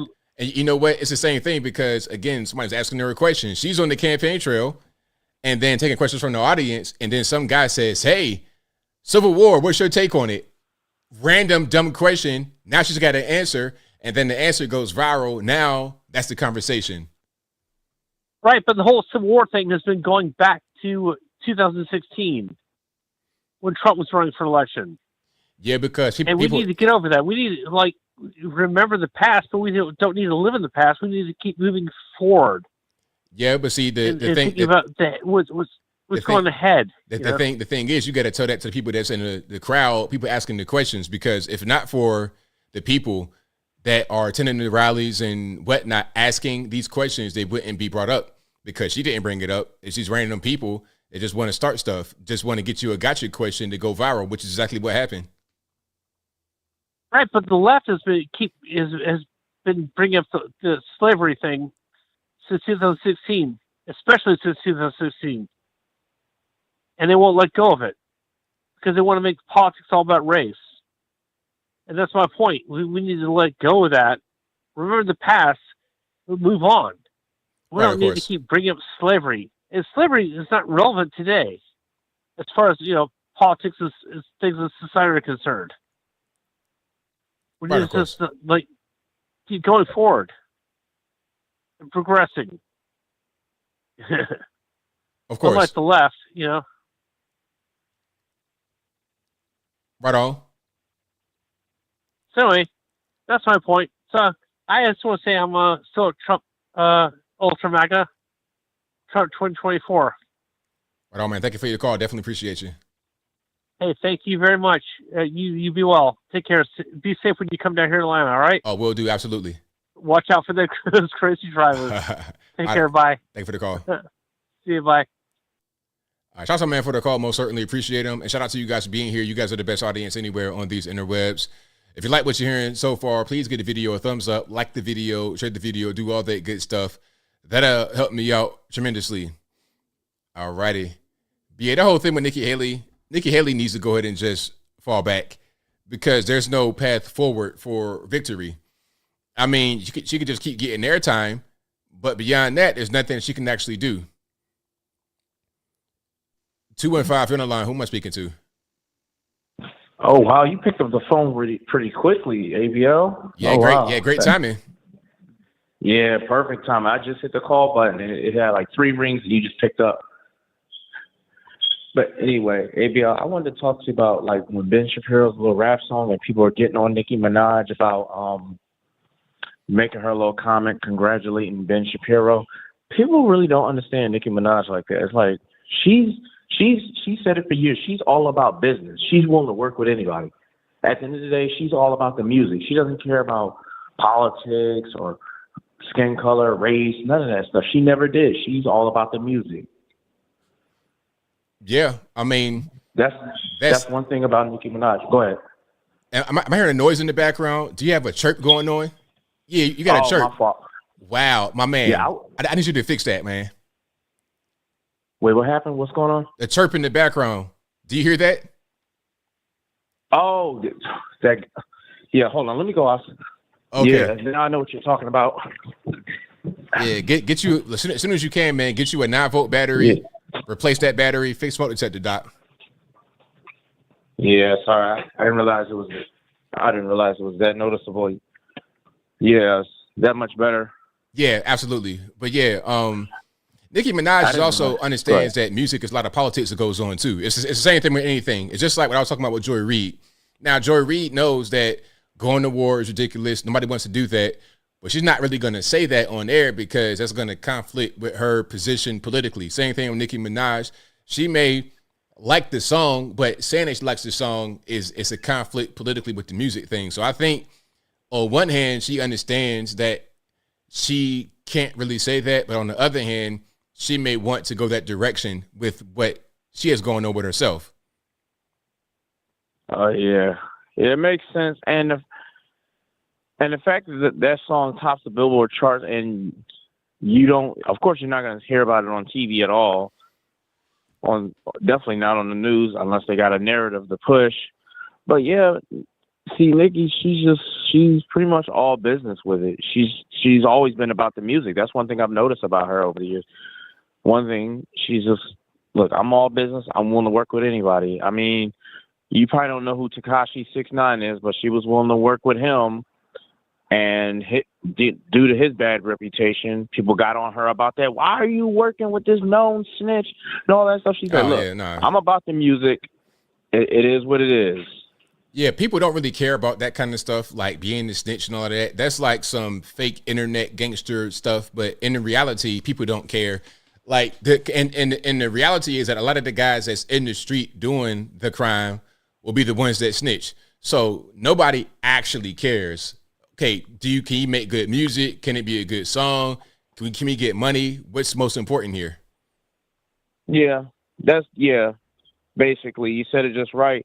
And I've noticed that over the years, and I watched a lot. I don't want to hold you up. I watched a lot of mafia documentaries that a lot of these dudes, like when they were talking about MS-13, they said there was a few dudes that actually flipped and started snitching. And these were, like you said, these were guys that was out there putting in work in the streets, killing, all kinds of stuff. Oh yeah, all the big tough guys, if they don't die in the street doing what they do, they get locked up. And if a guy's presented with the opportunity, hey, okay, if you tell, you could come home in 5 years, but if you don't tell, you're never coming home. You're 25 years old. What you gonna do? All right, I can be out at age 30, or I can never come home again. You might got kids and everything, and they'll tell you, it was like, yo, your daughter will watch you grow up behind bars if she keep coming. And a lot of times, if baby mama will find somebody else, they will tell immediately. Yeah, it makes all perfect sense. And that honestly, that trend has not stopped. That's still going on. And like you said it just right. Nobody really cares all that much. Nah, nobody cares. Yeah, but thanks for taking my call, ABL. Thanks for the call, man. Definitely appreciate you. All right, and I'll make sure I get that battery fixed. Yes, please do so, man. 9-volt battery. Go ahead and replace that. I didn't realize it was that loud, but the apartment has an echo in it, so that's probably why you heard it. I mean, I can hear it. It's a beat, because if you have just no sound, and then I hear a sound, I'm gonna hear it. So yeah, people can hear that. Okay, got it. All right, thanks, ABL. No problem. Shout out to my man for the call. Yes, please. If you hear that beeping the noise, get you a 9-volt battery, get you a little ladder if you need it. Go up to the ceiling, fix that, and you be good to go, man. Yeah, shout out to my man for the call. Most certainly appreciate him. Let's keep on rocking and rolling. The number to call, 434-658-1220. 702. You're on line. Who am I speaking to? Yeah, hi, this is Tony. Hey, Munkets. All righty, man. What's going on? Well, I just want to say, well, you know, I love your channel. I ain't going to go into all that. But I I'm kind of nervous right now because of the stuff that happened, you know, with our soldiers dying from the drone strike. And I mean, God bless them, but I'm more scared. I would rather that Biden didn't do anything at all, because I don't want us going to war with him. You know what I mean? And he never seems to care about anything at all. And like, we got this election year coming up, and it just scares me a little bit. I would rather wait till Trump gets in, and then he'll take care of it. Trump will take care of all that stuff. No problem. I don't know. What's your opinion on that? This kind of scares me a little bit. Yeah, I mean, we don't need to be involved in any kind of foreign conflict. It's just simple as that. Let's not even be over there. And you know, the us being over there trying to engage in little skirmishes, that's causing other things to happen that shouldn't be happening. We need to just go ahead and withdraw any kind of escalation. And I agree with you 100%. Now, however, if Trump was in office and he just, like, you know, sent the mother of all bombs over there, I'd have no problem with that. You know what I mean? I mean, or if he even just threatened to do, I don't think it would happen if he was in office. You know what I mean? I don't think they would be doing the stuff that they're doing now. But I would have, I feel more confident when Trump was in office about stuff like this. I'm worried because we're in 2024, and I know it's going to be horrible. It's already getting worse all the time, and they're not going to win. I mean, whatever they try to do, it's not working. You know, it seems like to me like they can't cheat the vote this time. This is my opinion. I'm sorry we're on YouTube. I don't want to get you in trouble. But, you know, so they try to get Haley in. I think, you know, there was like in New Hampshire, I think 70% of her votes were from Democrats, you know, and she still didn't win. So I don't think they can stop Trump from winning, no matter what they try with indictments or anything, you know. But I know they're gonna do. I don't know what's coming next. I'm just hoping that he ain't gonna go to war with them and do stuff and put us in a situation like 9/11. You know, I mean, I got to be honest. I did not like, and most people I knew did not like George Bush, the little George Bush, or I didn't like either one of them, to tell you the truth. But you know, when we went to war and everybody was on board because, you know, we got attacked supposedly from these people over there, and we just wanted to kick ass. Then all of a sudden he was cool and he got reelected, you know. And then after it was all done, there's no way anyone was going to vote Republican because they didn't even know who Obama was. And I know good people that voted for Obama and they didn't even know who he was. They never asked him any direct questions. They just shook his hand, whatever. But after George Bush, there's no way a Republican was going to win. And I'm not saying that the Republican that they had up should have won, but I'm just saying, you know, I don't want something going on to where we go into war and then all of a sudden, you know, they're trying to battle together and now we're all like in a fight against something, and, you know, and then all of a sudden Biden wins, which I don't think is going to happen. But I'm just saying, and not only that, but I don't want him to do anything because he doesn't know what the hell he's doing. And it's not because he has dementia. He's always been, it's probably a God gift that he has dementia, because if he had all his brains, he'd be even worse. Okay, but I digress. Sorry, I'm rambling. Well, thank you for the call, man. I definitely appreciate you. Well, I'm sorry, but just one more thing. It just scares me. You know, everything else we can deal with, and it sucks. But this scares me. This scares me right now with this stuff going on with the drone strike and then what they're going to do. It kind of scares me right now. You know, I don't know. Okay. Thank you for the call. I appreciate you. All right. Thank you. All right, shout out to the caller. Most certainly appreciate them. And shout out to you guys for being here. You guys are the best audience anywhere on these interwebs. 541, you're on the line. Who am I speaking to? Jeffrey, thank you for taking my call because I know it's pretty late. I was late getting to your show, so I like your commentary, and I rewinded it back to that. But I just got three things, short things to mention. When that lady came on with the W-2s that she's now got to pay. This year, I got a 1099, and I got something from Medicare that they're sending over to the IRS that I've never gotten now. I've been on disability since 2015. I got disability disabled in 2013. So I worked most of my life. I got turned out a bunch of times. So it's weird. I don't sell anything or anything. I don't know why I got a 1099. This is the first time I've ever got one. I mean, that's for if you're independent worker, right? Well, that could be different things. Did you buy or sell anything on an electronic money moving like a Facebook? I did sell my Dodge Dakota. I'm not on any of those things. I paid a guy $50 to do it for me. Put it on and take it off once it's sold. But that was like 5 years ago. That was during COVID, or not 5 years, 2020. So how'd you pay? Only thing I sold. How'd you pay it? Say what? How did you pay the money? They paid me $4,000 in cash. Okay, so how did you I just paid this guy $50 to put it on Facebook because I'm not on it. And that's what he does, and his wife takes it off once it sells. You know what I mean? Because I don't know how to do it. I'm not on anything X or okay. Anything. So you got. So that is the only thing I did. So yes, you got 4,000 in actual paper cash in your hand. Yeah, paper cash. Yeah, no. Okay, and then the $50. How'd you actually move that? Was it also paper cash, or was I just gave it to my friend that he worked with him. He worked with him. Okay. No cash, all cash deal. So 1099. And I wasn't trying to get away with anything. So but I just Okay, I got you. But I got to ask you the question. So the 1099, like, what did it say that it was for? Did you see it? Like, what was 1099 for?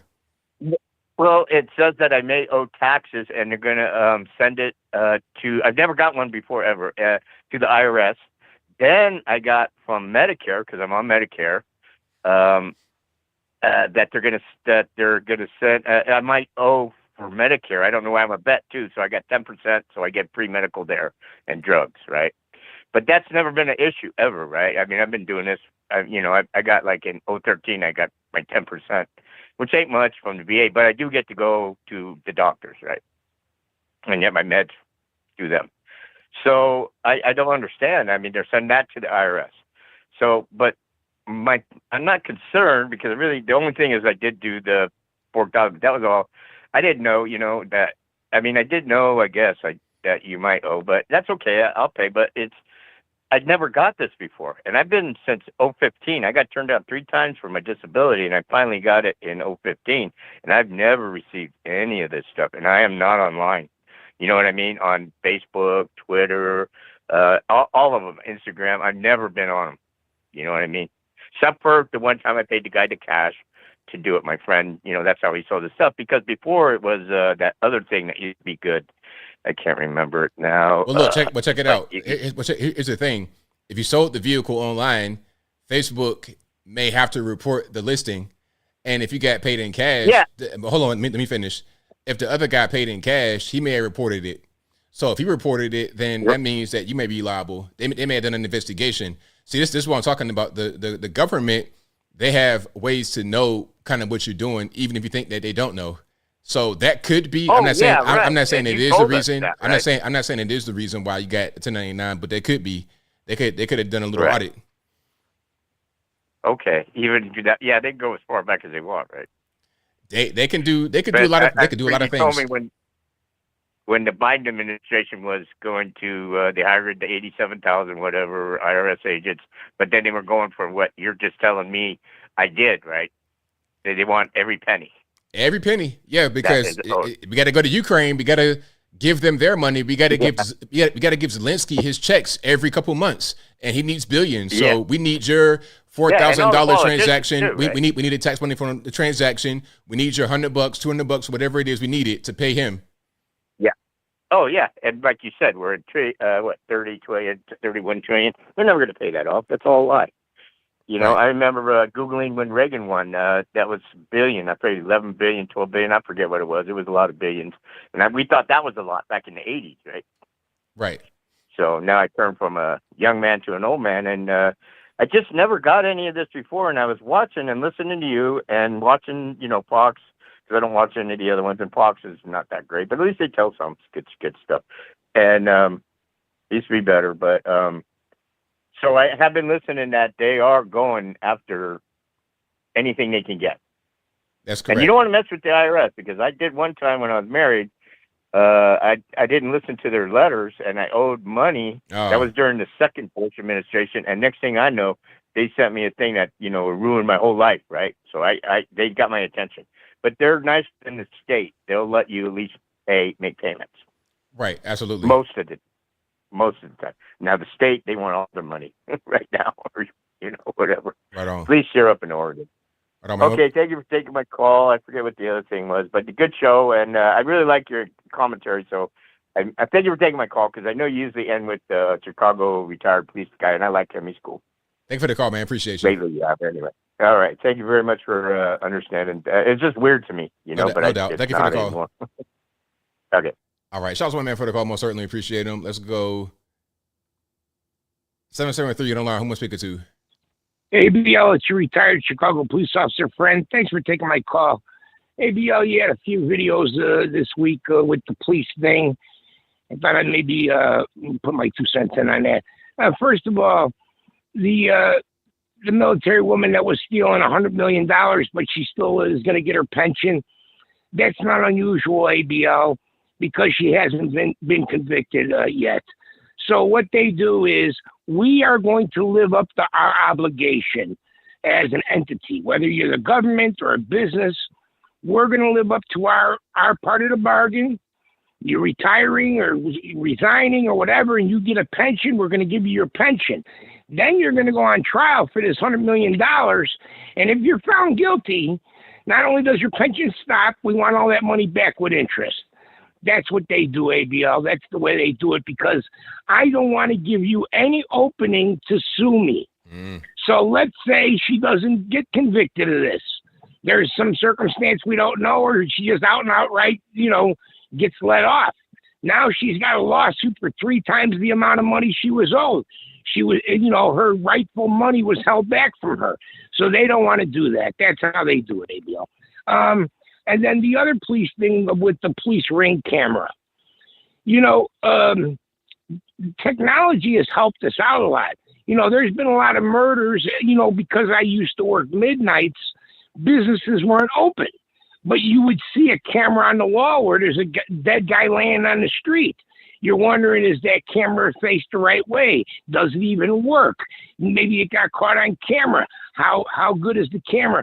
So, you know, detectives or whoever had to go back later, and, you know, even like in a 7-Eleven that's open 24 hours, ABL, a lot of these guys don't know how to work that camera equipment.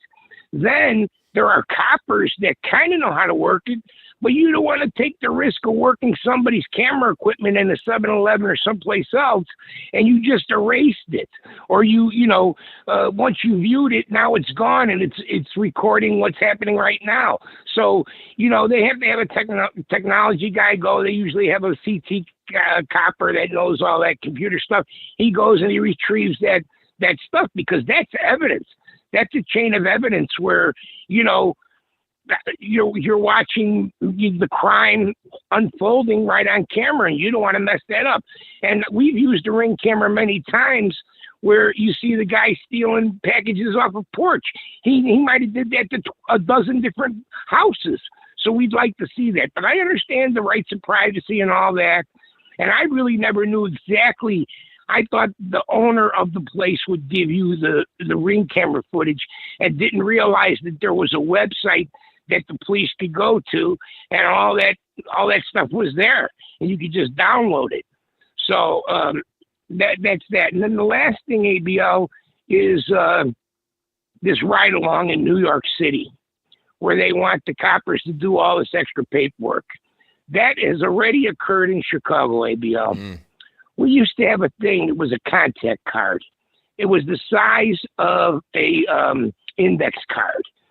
And when I would question somebody, come into contact with somebody, you know, a lot of times you write a contact card, especially to the characters on the street. You know, you're not going to write a contact card when somebody asks you for directions, but when you're investigating something, you know, you don't have any real reason to arrest them or anything else. You write a contact card with their name on there, and then you write a tiny little narrative on this index card that says what he was doing. You know, he was pushing a cart down the street. You checked his basket, and everything was discarded items. Or you looked at his thing, and there were stolen items in there, whatever it might have been. But now what they've done and what they want to do in New York City, ABL, is they made it when I stopped 5 gangbangers. Now I have to give those gangbangers a receipt with my star number and my partner's star number on there that we had this incident. Then I have to get all their information. I have to go in the station and just do this lengthy report. It has everything on there. Their name, their, all kinds of questions, a narrative. Why did you stop? And you have to have probable cause. It's like an arrest. It's a huge, long thing just for stopping people. So what does that effectively do? That effectively makes it that I don't want to go through these gangbangers, I want to put the blinders on, and I don't want to, I don't want to do 5 pages. It's not 5 pages. It's a couple pages for each guy. It's a big, long report. And believe this, ABL, this is not about some community service thing. This is them wanting to know what the police is up to, because in no other profession than the police, at least right now, are you watched 24/7. Every single thing you do is recorded on a body camera. And they want to know every little incident. Every time you say something to somebody, they want it recorded.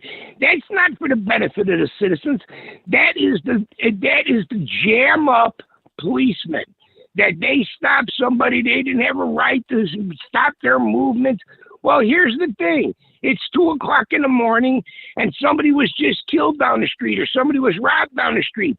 You're out here. I didn't go into your house and pull you off your couch while you're eating cereal and watching cartoons. You're out here and there's a lot of things happening out here on the streets. So it just impedes the police. And one last thing, ABL, they made it so the detectives are in charge of all murders and crime scenes. Then we got this oversight committee of citizens and whatnot that think that they know how to run the police better than the police do. So they made it that they are in charge for all police shootings. And what happened once they were in charge of police shootings, because there are police shootings, police get shot at, there's all kinds of police shootings and they're completely justified. People shoot at the police. And what did they do? They were in charge of the police shootings and they messed it all up. It was a nightmare in court because they don't know what they're doing. They think they know police work and they don't. They think they're doing the right thing. You saw that in that video that you did, ABL. None of them wanted to commit to say, you know what, maybe we should think about this. This might be a bad idea. What were they talking about? Technology? It shouldn't take that long. Okay, take me off the streets. You only got 3 cars on the streets as it is. But I'm going to go in now because I stopped somebody in a traffic stop and I had a conversation with them, and now I'm going to have to do all this paperwork just talking to people. It's an erosion of our society. None of these things would have happened under Trump, and I'm not just talking about the police. I'm talking about Afghanistan, leaving all that equipment over there. I'm talking about Israel. I'm talking about the Ukraine, because people, you have your thumb on people, and they are leery to act. They're leery to do things. When they know that your border is secure, they don't even come. Some do, but you can handle that. But, once society breaks down, it's hard for the police to take control again, and it's hard for the government to take control again without some real drastic changes, maybe having to go to war or having to do these things. Notice, Trump never went to war. Why? Because he was seen as strong. You have to be excuse my language, ABL, you have to be a jerk. You have to be that. That's why people call the police jerks, the a-holes. People say that about the police. Why? Because I am. I have to be like that in order to keep order.